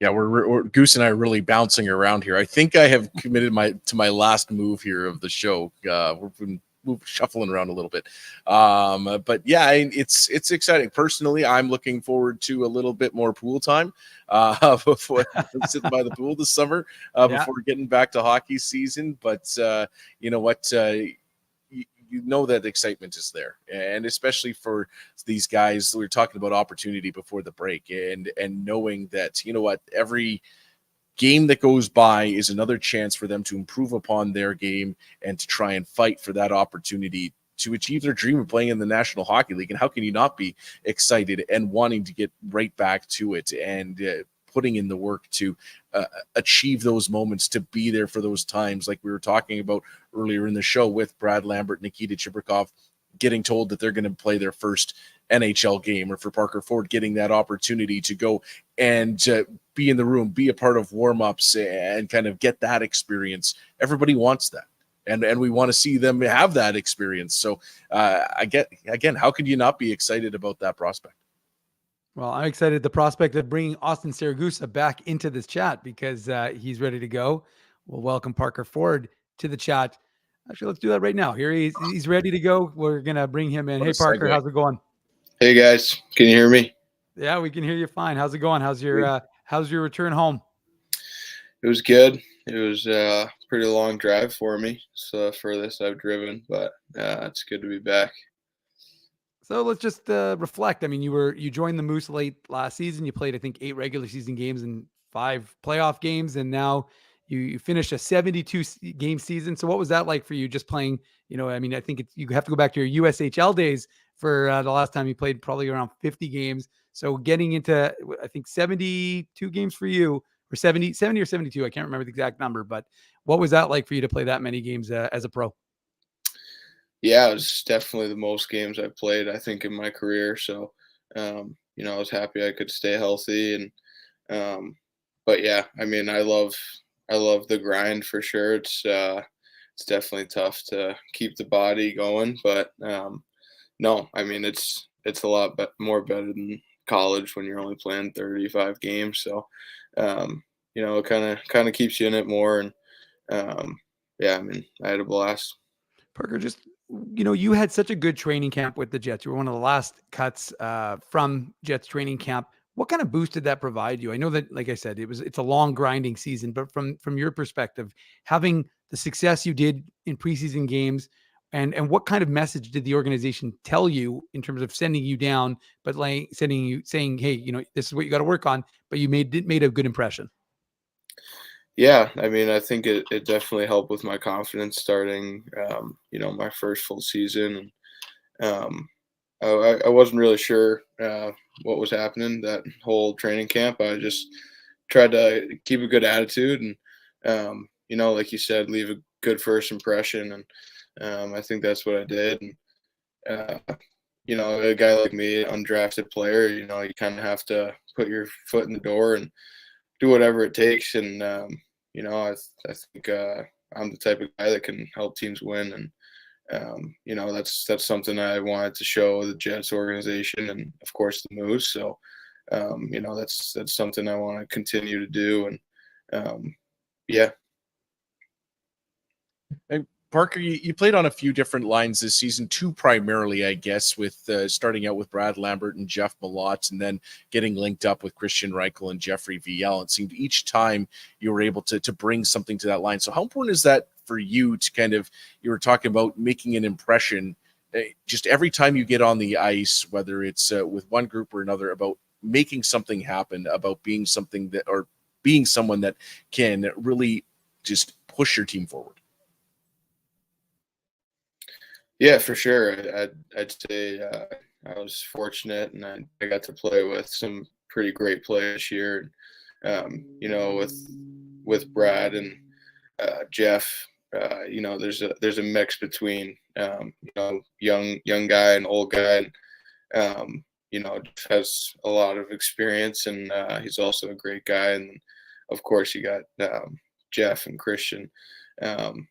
I think those guys really taught me a lot in my first year. I don't think there could be better guys to be surrounded by in your first year of pro hockey.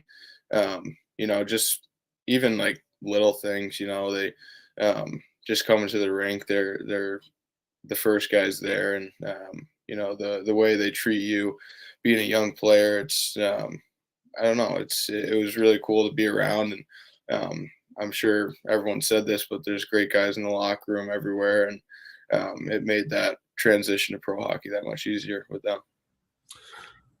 We've kind of talked about it before, but what did you maybe notice about your game the most? I mean, this season, you played in a handful of games last year, but now to get a full season under your belt, maybe what was the biggest eye opener for you, and what can you take into the summer knowing what to expect next year coming into camp?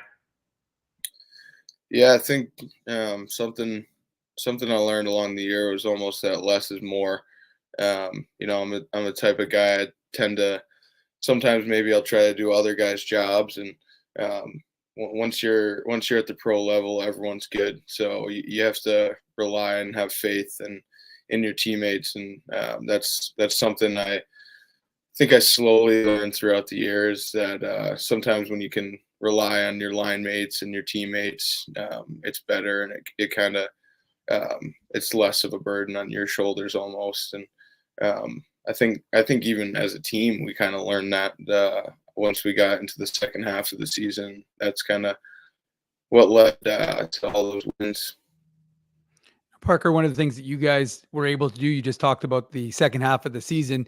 You went through that swoon, we'll call it, that losing streak, but you turned it around. And a lot of teams may have just said, whatever, it is what it is. You guys set yourselves up with that goal of the playoffs from a team perspective, but also from an individual perspective. What did you learn? Because every person I've spoken to talked about that sort of gaining a growing experience, having been in that losing streak, but also being able to pull yourselves out of it and being able to clinch a playoff spot. Yeah, I think that was pretty eye-opening when, looking back, when we weren't doing the best and we couldn't really win games.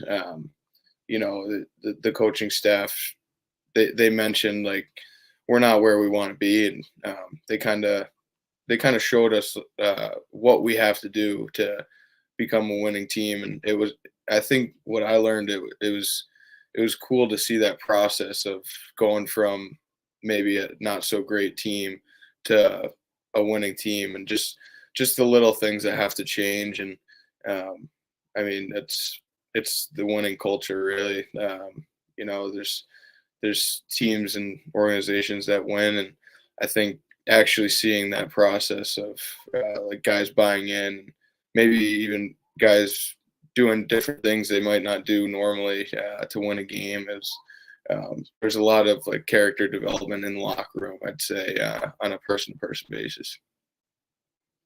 For yourself, as the season went on, it seemed like you really started to grab a hold of your offensive game, especially into the second half of the season. So for yourself, where did you see that development come from, and how were you able to kind of start to produce at a higher level? Yeah, I think I mean, a lot of it is you know, I analyze my game a lot. I, you know, watch a good amount of video, and you know, I was seeing a lot of trends in my game, and there was, you know, first couple games of the season, first half, I was seeing spaces on the ice where I thought I should have been, and I wasn't really getting there. And I think towards the end of the season, I started to get there a little bit better, and you know, getting more pucks on net, small things like that, and just I don't know if much really changed or if I maybe just got a little bit more lucky, but I think just analyzing some plays and just areas to kind of put yourself. You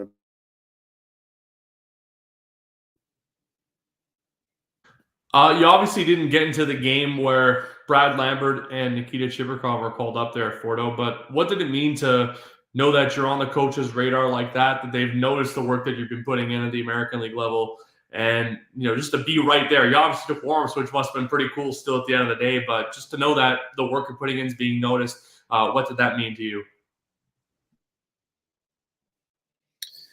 Yeah, it was pretty cool. You know, obviously you'd like to get in the game there and you know, show the big club what you have, but you know, I kind of talked about it at the end of the year. It was pretty cool to see Brad and Chibi go out there and have so much success, because you know, not playing in the NHL before, it's kind of it's cool to see guys that you know have success, because not only do you want them to have success, but personally it shows you that, you know, you're right there, and like small things can change, and you can be right there playing for the big club. So it's, you know, obviously that's the dream, to be there, and you just gotta put your foot forward and do everything you can to get there.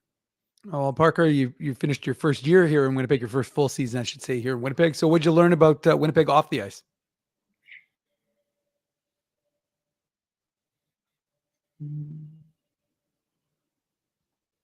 Did you hear it? Did we lose you, or are you still there? We may have lost Parker. All right. Daniel, you're Sorry, muted. I'm having trouble hearing you guys. That's okay. Can you hear us now, or are you still okay? Yeah. No, I was just asking you, Parker, what was it like being, you know, your first full season here in Winnipeg? So what did you learn about the city, the province off the ice? Yeah, I'd say the people were pretty cool. You know, I obviously hear Canadian people are nice and all that, but you know, I just going out around the city and you know, meeting new people, and sometimes you run into someone who might know you or have been to a couple games, and you know, your neighbors, like, you find out that they're hockey fans, and it's the, you know, the hockey world is pretty cool. It's a tight group, and yeah, I thought it was cool to you know, be somewhere where you might not know everyone, but they might know you, and you know, just kind of being out there, meeting new people. And now, Parker, as you look towards next season, maybe a little early to get into it, but since we've got you here, I mean, what's exciting to you about getting into your second camp with the Winnipeg Jets? I mean, Dave was talking about the success that you had at the beginning of this season. So now with a full season of pro hockey under your belt, I mean, what do you expect from yourself going into that?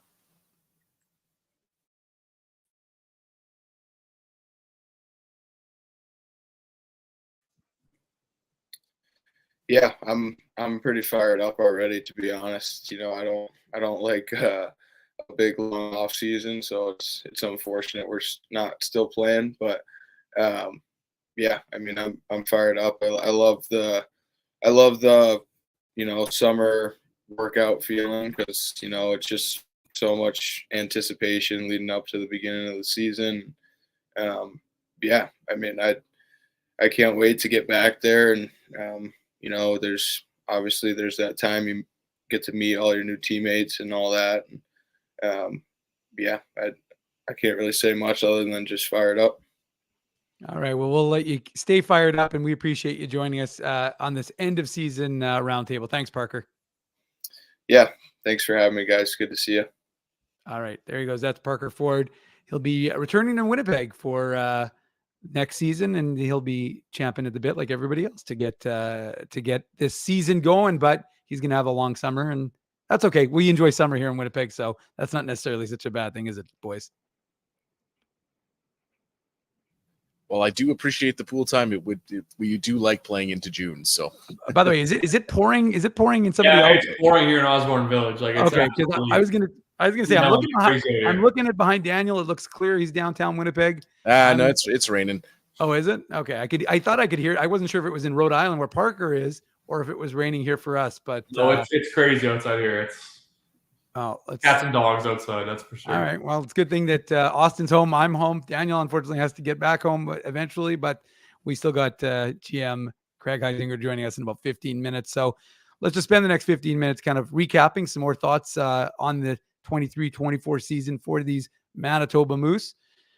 I mean, it's funny. Like, you just hear the energy from a lot of these players, right, guys? Like, the idea of they feel almost like there's a little unfinished, especially because this team worked so hard to get to that playoff spot. And nobody was closer than you guys in terms of, I mean, I obviously am around the team, but I don't work for the team like you two. So from your perspective, what was it like to see this team kind of do what they were able to do in terms of they're battling every single day to, pull themselves out of that, that swoon that they were in? I think it was, when Ville Heinola joined the team, it was, I think, January 13th.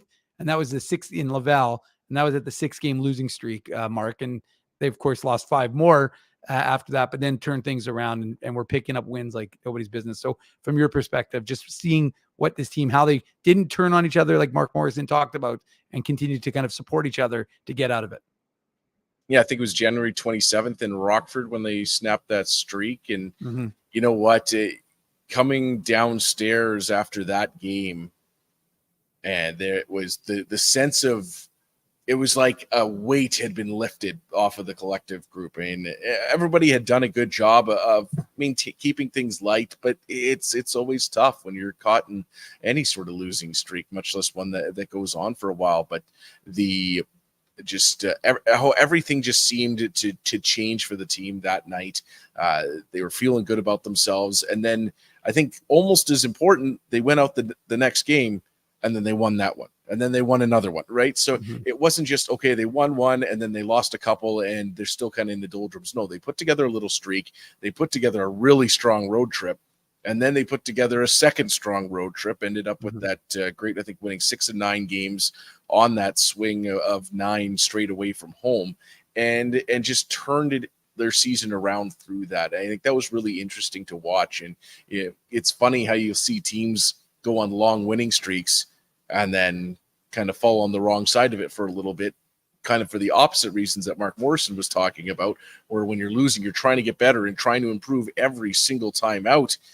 And then maybe if you're winning, you're starting to feel a little bit comfortable with yourselves and get off track. So it was really cool to watch this team kind of turn things around, get rolling in the right direction. And then, it's certainly an interesting case study to kind of be a part of and to watch at close distance and see how everybody kind of handles it differently. And I think that players, whether they were veterans or young guys, learned a lot from the experience. And Austin, from your perspective, in terms of we've talked about it, and I know a lot of Jets fans who watch this show or listen to the podcast after will be curious in terms of like the growth, right? And we talk about it. Mark Morrison kind of hit on it, but from your perspective, what did you see? And it doesn't have to be one specific player. I mean, there's so many. That's the problem. It's funny. We do this show for 2 hours. We could probably do it for 3-4 because there's so many different stories, right? Like Henry Nikkanen not scoring for what was it, 35 games, Daniel? Like it was a big, and then all of a sudden going on that run. You've got Christian Reichel. He himself went on I think it was like 20 something games where he didn't score and then threw the monkey off his back and then just went on a crazy run. So there's so many different stories that we could spend these, hours, 2 hours, we could fill those up quickly. But just from your point of view, in terms of some of the prospects and their kind of growth from day one to the final day of the regular or the playoffs, I should say. What did you see in terms of that sort of growth, and whether it's on the ice or off the ice? Yeah, I mean, it really is one of the, if not the best developmental leagues in the world, right? I mean, that's what the American Hockey League is for. It's for generating the next talent of National League players for the Winnipeg Jets, and for other teams around the National League. So, I mean, you did see a lot of that, a lot of guys growing up on and off the ice. And that's huge. And again, I said it right off the top of the show, but it starts with that leadership group that the Moose have. The Jimmy Olneys, the Jeff Malots, the guys who've been here for a number of years. It just sort of gets them climatized to what life is like in the pro game, and just sort of gets them ready for whatever that next step is in their pro careers. So, yeah, I mean, we saw a lot of it with guys on the road, just learning what it's like to be, whether it be living on your own, living on the road, just stuff like that. But yeah, there was a lot of that sort of stuff. And yeah, it's good to see that sort of growth and the guys ready for whatever the next level of hockey may be for them. Well, Daniel, sorry, Dave. One of the other fun things this season was second half of the season. It seemed like every other game, somebody was hitting some sort of milestone, whether it was a career milestone or a team record book as they would climb up leaderboards. Jeff Malott moving up the rankings for goals, and Christian Reichel getting way up there for games played. Billy Hainla moving up the list for defensemen or points by defensemen, and Brad Lambert trying to set some new marks on the rookie side of things, ended up second in franchise history in rookie scoring. That was a lot of fun, and to see those players achieve those moments and those milestones, and then moving on to even league recognition, like Brad Lambert being on the all-rookie team and Kyle Capobianco being a first-team All-Star and capturing the Eddie Shore Award for the second time in franchise history that a Moose defenseman has done that. Second time they've had 54 points to do that, but it was those personal accomplishments alongside the team success that I think also added to that second half being so much fun. And I think it's that what crystallizes this team. And again, I wasn't in Milwaukee when the news came down that they were recalling Brad Lambert, Parker Ford, and Nikita Chibrikov, but it was just the attitude, because again, this is a team game, but it's an individual game. All these guys want to be the guy who's getting that recall, who's getting their first NHL game, and yet this team collectively. And again, this is just, I'm repeating the stories that I've heard from, folks who were there, just collectively how happy this group was. And that seems to be very impactful in terms of, organizationally. And you hear it, like I said, you hear it from guys who have only been in Manitoba for 3 weeks, like Dylan Anhorn. He picked that up, right? He understands that sort of resonates with him. So I just think it's just an interesting sort of dynamic, and it's just, again, it's part of that culture, and it, like, you're seeing results, Daniel, right? You just mentioned it. We talked about all the guys who had career years, and so from that perspective, again, organizationally, would the Moose rather be playing right now in the Calder Cup playoffs? Of course they would, and you guys you'd be rather calling those games, Daniel, and Austin would rather be doing post game interviews and creating digital videos for the website. So I'm just saying, like, you guys obviously would rather have that be your sort of right now what you're doing. But I'm just saying that from that individual perspective, you still see that these guys have a number of players. And again, it's not just the prospects, but players across the board have all had success.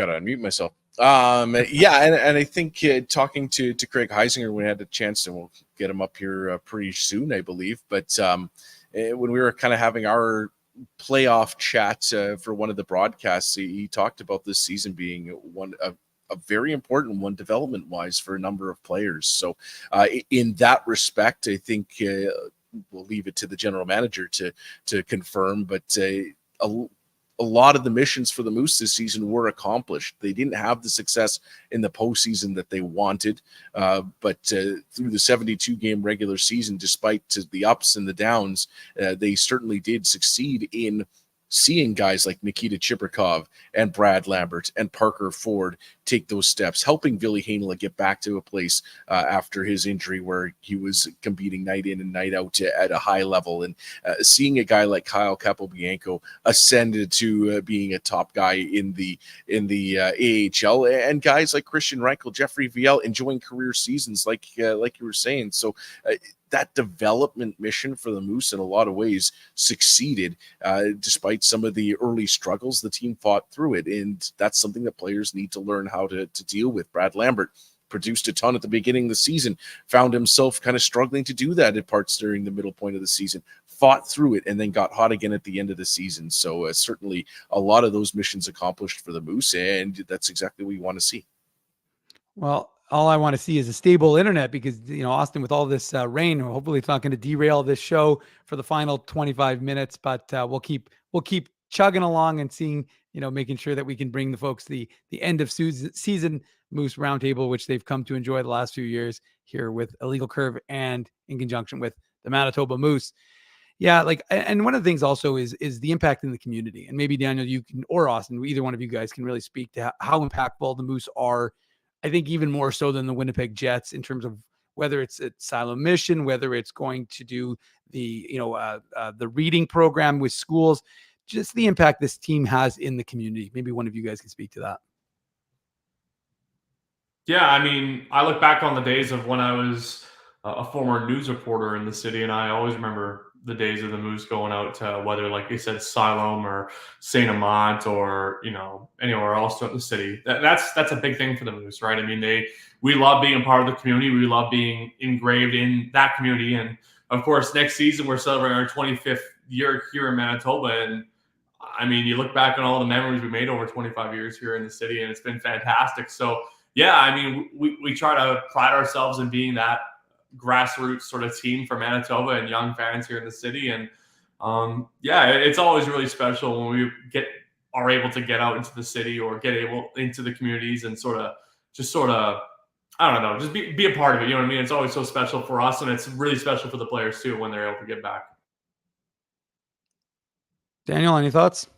Yeah, I mean, it really is whether it's True North Sports and Entertainment, whether it's the Moose, whether it's the Jets, whether it's teams across the AHL. I mean, you look at how important to their communities many of these sports teams are, and it's that connection that really drives us. It's that ability to look people in the eye and shake some hands. Thank goodness we can do that now that a few years removed from COVID. But I think when you go to those moments with players signing autographs on the concourse after games, or getting a chance to meet with fans, whether it's a backyard rink or spending time, like Goose was saying, at Silo Mission. Those are important moments, important times of connection, and that's what draws the fans to the game. It connects players to the city that they're playing in, make sure that hockey can kind of be insulating sometimes. You're at home, you're at the rink, you're traveling, and to have that opportunity to get away from the rink and then make those connections with the people that ostensibly you're playing for, it's so valuable. And then on top of that, to have the ability to give back, because like Goose was saying, I realize I'm just reiterating a lot of the points here, but we're very lucky, Goose and I, to be able to do what we do. And players realize that they're very privileged to be able to play a sport for a living. And what comes with that is an expectation, and that you're going to be able to give back to your community. And it's not an obligation for these players. They want to do it. They want to be involved. They want to take that time because they know how lucky they are, and they want to pass some of that back, and they enjoy that aspect. So it's always a great opportunity for the guys to chat with or to spend time with the players, or spend time with fans. Well, and more importantly, well, not more importantly, but interestingly, this was probably the warmest backyard rink in the all the years you guys have been doing it. Of course, I missed it. I was out of town, but I think it was, what was it, Austin? Like +1 in the at the rink when you guys were doing this one this year. So unlike the -20 when we did it out in West St. Paul, or minus in Elmwood, we did it, I think it was -25. There's been some cold ones, but that was particularly, I believe, probably one of the warmest ones you guys have done. Yeah, those may have been before my time, Dave, but this one in Starbuck, it was warm, but it was definitely a little windy. But I mean, that was such a treat of an event to go out to Starbuck with some guys like Ashton Sautner, Dean Stewart, Dawson Bartow, who of course is also a proud Manitoba kid as well. But yeah, what an event that was to be able to skate with a handful of, kids and adults too, just to sort of, test out the new rink that this family built in their backyard. And then what an amazing garage these people had built as well. I mean, they had some unbelievable classic Manitoba Moose flags from the 1.0 days and Winnipeg Jets flags as well. I mean, it was super cool experience for our players too, just to sort of see how passionate this community is as well, and sort of see how cool and how long some of these fans have been fans of this organization and of this team. So yeah, it was really cool. It was a really interesting experience for all these guys. Like I said, they had out of Starbucks. Maybe some of these guys haven't been past the Winnipeg border before, but for them to experience that was a treat. And it was it was pretty nice. Though, like I said, a little bit windy, but all in all, still a really great time out in Starbucks for sure. See, that's what happens when you just look at the temperature, Austin. I wasn't checking out the full. Hey, as the camera guy who was out there, I'll tell you for sure, it was definitely pretty breezy. Absolutely.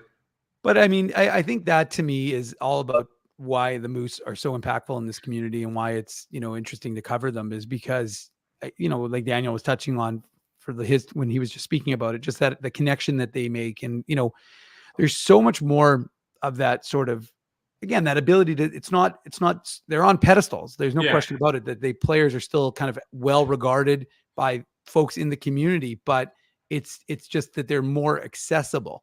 And again, like I said, I think that creates sort of a passion, and it helps, like I said, connect folks to the Moose. And look, I see it because we give away in the illegal curve zone almost every single game. I think we did, well, I don't know how many games we did this year, but it must have been at least like 33, 34 games that we gave tickets away. Yeah. And I can tell you, every time I did it, within like 20 minutes, and more often than not, it was within 5 minutes, I'd have people asking me for the ability to go see those games. And I think it just creates an opportunity for fans to kind of get that opportunity to be up close and see pro hockey, and something they may miss, otherwise. So, all right, well, let's kind of end this show somewhat. We still got 20 minutes to go, but we'll bring in the GM of the Manitoba Moose, Craig Heisinger, to the show, and we'll end things with Zinger. Hi, Zinger. You guys are late. Well, I was waiting. I was ready to go. That's on the Moose folks. But how you doing? How's your how are things going? Oh, they're going. Well, I know you'd rather be covering, watching the Moose play hockey than talking to us right now. But from your perspective as the GM of the Manitoba Moose, how did you see the 23-24 season and the growth of your players?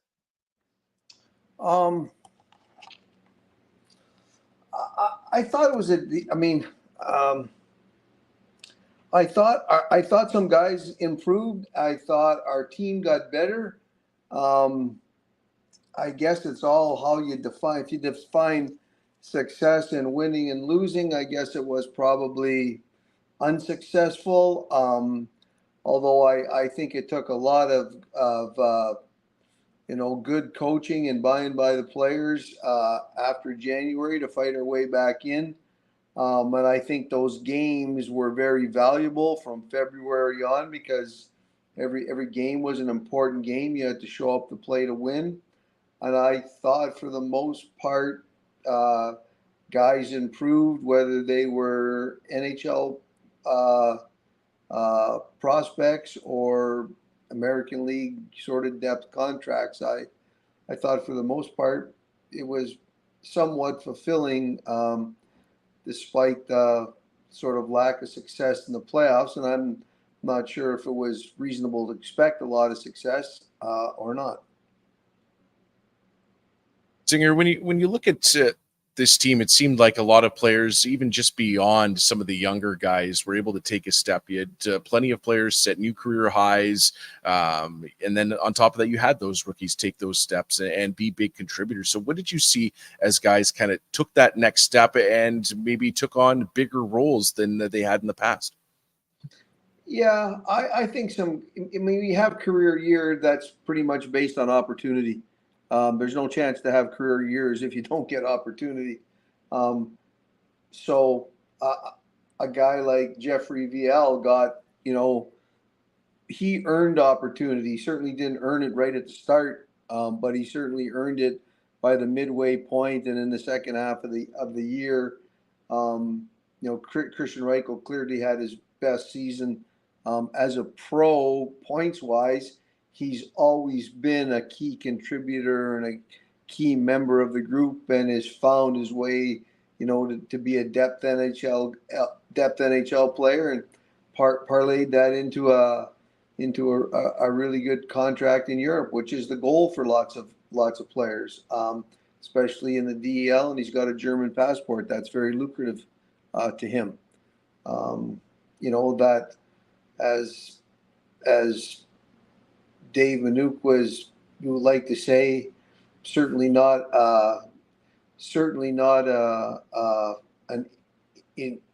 I'm not even sure of the right word. I wish I could come up with a better word, but an identity line. It's not exactly a new term, but VL, Reichel, and Ford certainly provided that. And we've had that the last couple of years. Actually, I think every team probably has to have a line that you can go to and count on. And we might have had two, because Milic, Lambert, and Falaby were pretty consistent as well. When Axel was here and when he wasn't, Milic and Lambert were pretty consistent in their games throughout the year. Zing, you kind of mentioned it, but what can you say about the season that Christian Reichel had? I mean, if you look at his development, obviously, he's a guy who you picked out a Red Deer to go on an AHL Moose contract, to his first NHL contract, to his first NHL goal, to being named MVP of the Manitoba Moose this year. What can you say about his development overall and what he's meant to this team, and what kind of feather that is in the cap of yourself as well, obviously being able to find a guy like Reichs like this? Well, it's not a feather in my cap. To tell you the truth, I planned on trading him this year in the first 10 games when he didn't have a point. And that's the truth. I told him that, and I told it to him out of respect, because I thought he needed to change the scenery. I thought he'd been here too long, that we needed to provide him an opportunity to have success. And so for him to become the MVP of the team is a feather in his hat. He persevered and found his way through it. I mean, he's got years under his belt, experience. You'll learn from experience, but he took advantage of the situation provided to him. I mean, I think he'd give his line mates lots of credit. I think VL and Ford were good complementary players for Reichs, and he drove the line, and that's a credit to him. Like I said, he's a pro. I mean, he grew up in the game. He learned from his dad, and coaches did a good job nurturing him here. I think I want to ask you about Thomas Milic. He was part of that big turnaround that you spoke about, 2023 fifth rounder. From your perspective, the growth that you saw, I mean, obviously going down to the ECHL was significant for him. He's talked about how impactful that was for him, but from your perspective, what did you see in terms of the growth in your young goaltender? Well, I think I saw what everybody else saw. Like, we needed to make a change at that position.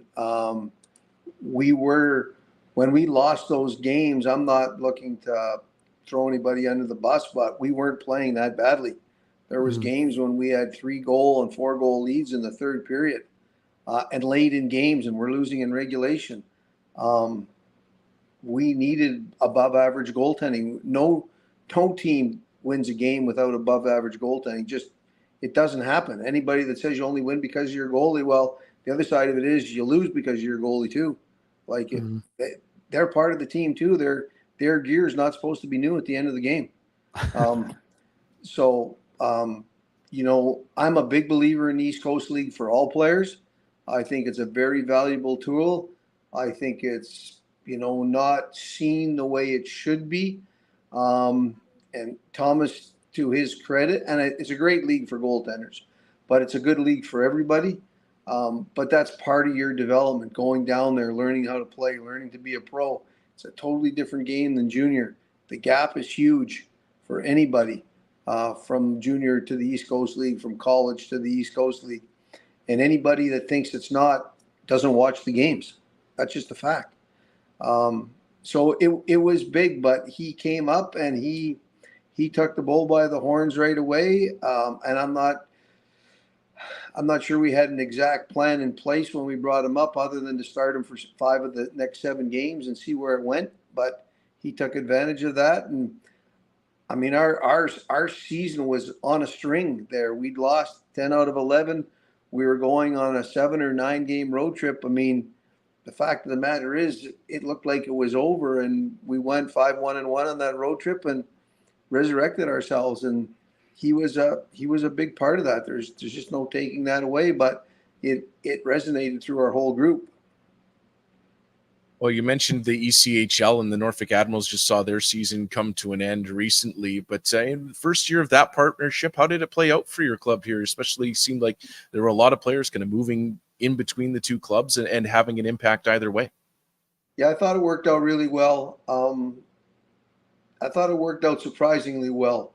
Not exactly a great location for us geographically, but coaching-wise, all those things, I thought it worked out. I thought it worked out really well. Our players got opportunity, but our players got opportunity because they were good players there. I think they helped them win. I think the Norfolk benefited from the goaltending, the Milic for the first half, Salmon in for the second half. Certainly the forwards that were there when they were there, Golder was a big factor and a contributor for him. Mark Lewinsky forces teams to play or forces teams to pay attention to him versus the game at hand. There's not a lot of guys like Mark Lewinsky left in the game. A guy that gets, 15 goals, 15 assists, and 320 minutes in penalties. Like, call me old school, but I still like that, Thomas Caron played well down there. So, I think it was a good partnership. We haven't had a primary affiliate in quite some time since COVID. I think they had a good year on and off the ice, and I think we contributed to that. But I also think they contributed to our success because when guys came up, they played well. Zing, I feel like I'm always the guy who's asking about the history of the Moose in these shows, but next year is obviously 25 years of Moose hockey in Winnipeg here. What can you say about what the Moose have meant to this city and I guess the success of the National League team overall? Because we've seen so many players continue to graduate and make that next step to the National League level. You saw 2 this year in Brad and Nikita, but what can you say about what Moose hockey's meant to the city and what it will continue to mean for the future here? Well, I don't think my opinion's relevant there because I've been at it the longest out of the group, and I think you'd have to ask outside people that, and I don't and in saying that, I don't think the outside person truly understands what Moose hockey has meant to the city. Like, one thing I can tell you unequivocally, and I'll go to my grave saying it, is there's no Jets 2.0 without the Manitoba Moose 1.0, and that's just a fact. And anybody that thinks differently is naive, and you can take that to the bank. But the success or failure of the team can't always be measured on winning and losing, especially in 2.0. It clearly was in 1.0. I mean, it was basically Manitoba, Chicago, and Hershey, and you competed and you paid the most money for the best players you could get, and you went head-to-head year over year. Now it's about making sure your young players play. And in those 1.0 days, we may have very well did Vancouver a disservice by not playing some of their guys. On the other side of it, they came out of it with some pretty good players, Moose players on their own, like guys that played long time for them, Alex Burrows, Kevin Bieksa, Rick Rippon, guys that had a factor, an impact on their franchise. So it was, I think the way I'm pretty passionate, next to myself and Mike Keane, probably the 2 most passionate people in the city and the province about the effect that the Manitoba Moose has had on the province and the Winnipeg Jets 2.0. Zinger, I want to ask you, in terms of impact, what do you think it does for young players when they get that opportunity to come after the end of a junior season or the end of a college career like Dylan Anhorn to just get a chance to be up with the organization, whether it's for, a month or 3 weeks, whatever it's going to be, get into some games and kind of understand a little bit about what the culture's like in Manitoba? Yeah, I think it's got nothing to do with culture. No disrespect to the question. It's got all to do with the games and how tough it is and what the gap is, because you truly don't know until you get out there. And I think that's the biggest eye opener. I mean, Colby Barlow's going to be a good player, but he had trouble separating himself when he had the puck on his stick, and that was the biggest surprise for him in his exit meeting. Those were his words, not mine.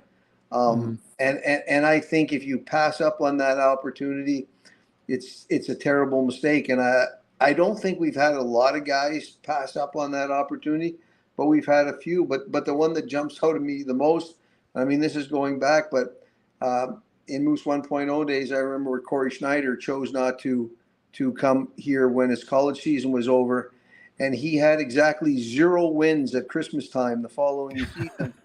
And we were handpicking his starts, 0 wins. So the experience of at least getting into a couple of games, getting to know the dressing room, the trainers, who'd ask for what, so you don't have to worry about it. They seem like simple things, but when you're a young player, you got a lot to worry about just surviving the game without the simple things and just knowing where to, who'd ask for this and where the post-game meal is and where the pre-game meal is. Like, come see it, see what you're in for the following year, and come back prepared because you know what you're in for. Zinger, it was a tough year again for your captain, Jimmy Olenek, because of, injury that cost him this season. But I guess one of the, not really a positive, but one of the things that happened was that he spent time with other guys who were dealing with injury in Chaz Lucius and Danny Zhilkin. From your perspective, keeping those guys around, keeping them, even though they're, their first full year pros, tough that they end due to injury. I know Zhilkin played more games than Lucius, but was there a value at least to be able to keep them in Winnipeg, keep them with the team and kind of have that growth, even if it's coming off the ice? I don't think there's any choice but to keep them here. They all need to learn to rehab properly. I think the real benefit for guys like Zhilkin and Lucius was to rehab around a guy like Jimmy Olenek, who's done it, unfortunately, 2 times the last 2 years. But one of the biggest differences from year 1 to year 2 as a pro is understanding what the level of fitness and conditioning is. There's 3 or 4 phases. There's junior conditioning, there's East Coast League conditioning, there's conditioning that allows you to play in the American League and then to play in the NHL. And they're not all the same. They're not even close to the same. So I think the biggest mistake you can make is, send an injured player home and have them away from the team. You get paid to play. When you get injured, you get paid to rehab, so you're ready as soon as possible. And that gets done under the guidance and under the roof of your employer. Well, you're the GM of this team. Let's end it with this one. But just in terms of your overall satisfaction, I'm not going to ask you about specific players, but just in terms of your satisfaction with the growth of the group and the development of the Jets prospects, how satisfied are you now that the season has come to an end? Yeah, I think there was lots of positives there. I think you guys alluded to some. Obviously, Lambert probably benefited as much more from last year's failure than this year's success, because it was a hard year for him last year. And that's why it's valuable. He was going to come in and light it up 1 year out of junior, and that didn't happen. It's hard to play as a 19-year-old, really hard to play. The league's hard. You're playing against men. It's tough. It's fast. So those guys, and I don't mind using names so much. I mean, I think Ford's a college player, so he's older, but he improved as the year went on. One of the things that was important was to give the young players some veteran guys to help them with. I think a little bit of the problem was it's tough to have all young centers and veteran wingers. That usually doesn't work that good, and I'm not saying it did work great. But Brad Lambert, for a young player, was a difference maker in the American League, and that's a credit to him. won some league-wide awards, and he proved his toughness both on and off the ice. Chibrikov, the same thing. Unfortunately, Billy wound up back with the Moose most of the year after having a terrific training camp, but got himself back going and set himself up for hopefully a good training camp next year with the Jets and finding a mark. I mean, I think Simon Lundmark finally, after 2 years, established himself as a legitimate American League top 4D. He's got to make that next step. Tyrel Bauer, same thing. Ty's an impactful player because, much like Lewinsky, he's got an old school mentality. And there's obviously some guidance there. I mean, I don't think you can undersell the veteran presence of a guy like, I mean, as much as Capobianco got lots of league-wide recognition, internally, he's good with the young players. And nobody's better with the young guys than Ashton Sotner. Who's ever struggling goes with Ashton Sotner, and their game gets turned around. So a real credit to him. But I thought our back end by the end of the year was really, really good. And credit to a guy like Dawson Bartuo, who started the year on a two-way and played the last 45 games and really played well for us. Like, all but established himself as a regular American League player and a good one. Well, we appreciate you spending some time here with us, breaking down the 23-24 Manitoba Moose season. Thanks a lot, Zinger. Hey, Dave, and it'd be go without saying if I didn't thank you like I do every year for your coverage of the Moose. You're the most diligent guy. You're at every game and every practice, and there's lots of guys that have an opinion on the Moose players that don't come to a game or a practice. You're at every one, so thank you. I appreciate that. Thank you, Zinger. Well, you have a good summer, and we'll talk to you soon. All right, there he goes. There is the what? Not too soon. he came in at the end with the not too soon. Okay, well that's okay. We won't. We had him for 25 minutes, so we won't expect him to chat with the media anytime soon. Isn't that right? Yeah, we talked him out here today, so that's good. He gets the lead into playoffs, epic 2 intermission interview with me, and then he takes care of the end of season roundtable with you here, and there we go, perfect lead into the summer. Well, there you go, and look, it's been another great season, 9th season here covering Manitoba Moose hockey on illegalcurve.com. Daniel does a great job with the play-by-play and communications, and Austin, of course, does a million and other things. And I could, Austin, I want to list them off because you got all these different titles, but I just know that you're doing the interviews after the game. You're doing a lot of social media stuff.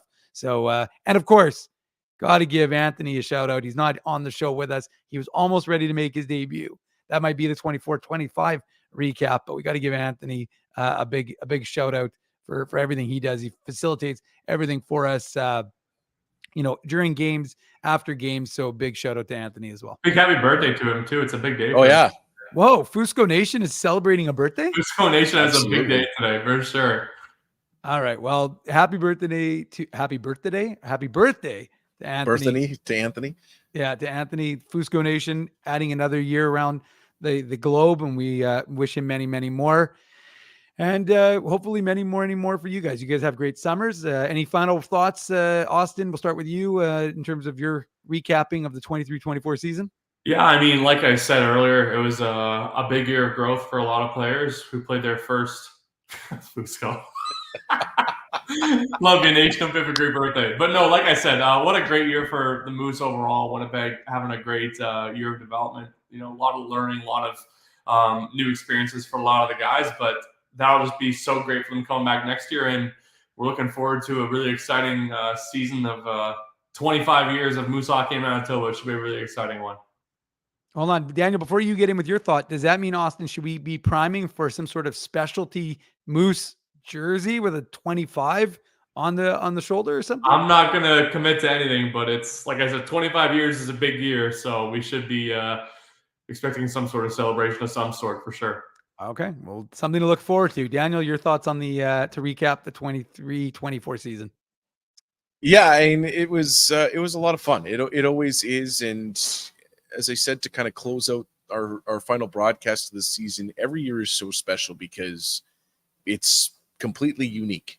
Mm-hmm. Things change, players change, coaches change, staff change, fans change, and every season has its own fingerprint, and there'll never be another one like it. And it's so that makes it really special. And so it's really nice for us to be able to kind of help tell that story and go along for that ride with whether it's the players and the staff or the fans. And that's always just a blast. So it was a lot of fun. It was a very interesting season at times, and definitely the one that we'll look back on in the years to come. So I appreciate everybody coming along for that ride, following along with us online, listening to broadcasts, of course, coming to games to support the team. We had some unbelievable atmospheres at games this season, and that was a lot of fun. And you know what? We appreciate it so much. Whether you're a fan, a parent who's following along, a family member, or a sponsor, a partner of the organization, we really appreciate that. We appreciate you, and yeah, really looking forward to that 25th season. The 20th season was an absolute blast, so 25 should be just that much better. And as I always sign off with, remember, you can get your packages for Moose Hockey next season at moosehockey.com. And it's going to be a great season. We look forward to having you at Canada Life Center for it. Well, I will say, though, I can't believe we've gone 2 hours and 5 minutes, and none of us have mentioned the Christmas video. So, I mean, I don't think we have, at least, but, you know, that's definitely something that was I can't not mention it because it was pretty hilarious. I mean, I had to watch it 3,000 times in the arena at every Moose game. I'd be there early, of course, before the game began. I'd watch it on the thing. Then during the intermissions, I watch it again. But pretty funny one, you guys. I got to give you guys your credit. You do a real good job with those Christmas videos. Players also, obviously, you have to get buy-in from them. And I know, Daniel, they all bought in this year. I got to give a big shout out to my boss here first, Finker. I mean, Colin Peterson did an amazing job of the script, the area to shoot us in, and all that sort of stuff. I mean, Jeff Malott obviously had to have a big buy-in on this, and he did such a fantastic job hosting the Christmas party, if you will, at his place. So, what an amazing video. We've had some pretty fun ones, like the one we shot at the Burt, maybe Moosey we shot during the COVID year. But Buddy the Elf's also a strong one that sticks out to me. We had a lot of fun ones, but this one was What was the kitchen one? What's that, sorry? Baking. Oh, that's a classic. Baking in the kitchen with Baker and Kitchen. Yeah. Oh my gosh, that's a real throwback. No, yeah. I mean, they were so much fun, but a big credit to Colin for organizing that one together too, for sure. Yeah. I would be remiss if I didn't mention Colin Peterson on this broadcast. Colin, of course, does so much behind the scenes at Moose games, and you may not be. Look, there's a million people that I could mention, and I don't want to leave anybody out, so I'm not going to try and isolate too many, but there really are. I'm going to mention Jonathan Kozub and Ada, the photographers, the Moose photographers. They do a great job taking photos of the games. And of course, got to give a shout out to security guard Perry. But again, like I said, Raquel. Let's shout Raquel out if we're shouting. There's a lot of shout outs going on. So we got to shout out Raquel Payne, who handles our marketing and kind of keeps us in line or sends us off in completely different directions. And you know what? There's a lot of work that gets put in starting now. We're having meetings for next season. So this regular season comes to a close, and regardless of if you're still playing into May or if you're not in the playoffs anymore, the planning for 24-25 is fully underway. So there's a great staff here with the Moose and True North that put in a lot of work. So it should be a lot of fun. It's got some great ideas, some interesting ideas floating around for Christmas videos and otherwise. And so it's a great staff that we get to work with over here, and it truly is one of the best things about working in this industry. Well, and like I said, in the NHL, I cover the Jets. In the AHL, I cover the Moose, and you guys have all made it very easy to work every single day covering this team and facilitating things for me. So I thank you very much. It provides a lot of good content here on illegalcurve.com, and of course on our Illegal Curve YouTube channel for folks who want to get caught up with the Jets players and Jets prospects, I should say, and AHL players and everything to do with AHL hockey here in Manitoba. So again, if you do want to get tickets to the Moose, head over to moosehockey.com. I'm going to do a sales plug, even though I don't work for the team. I'll do a sales plug for you guys. Got to keep the IC seats relevant. I don't want to lose that option to be able to give that away for next year. But like I said, hey, we'll still be doing some Moose coverage as the summer goes on. We'll have our this season will end in the illegal curve zone. Will be done, of course, at the end of July after development camp, maybe a couple weeks after that. And then in August, late July, August, we'll kick off some summer series just to catch up with players and prospects, which, of course, these two guys help facilitate, as well as Anthony. So anyways, like I said, all thanks, guys, for another good season covering hockey, whether it was me being able to join Daniel in the booth. Although I didn't join you very much this year, Daniel. That was probably one of the most infrequent times I was in the booth with you. But when I did join you, it was fun. And like I said, I appreciate all the folks who are either joining us live or listening on the podcast. This has been a special edition of Illegal Curve Hockey, the Manitoba Moose 23-24 roundtable. Austin Siragusa, Daniel Fink. I'm Dave Minuk. Thanks very much for joining us, and we'll talk to you. Well, I'll be talking to you on Saturday, the Illegal Curve Hockey Show. Join us 9:00 in the morning for 2 hours of Jets talk. Maybe I'll sneak in a little Moose talk as well. For now, enjoy the rest of your night. Thanks for joining us, and we'll talk to you soon.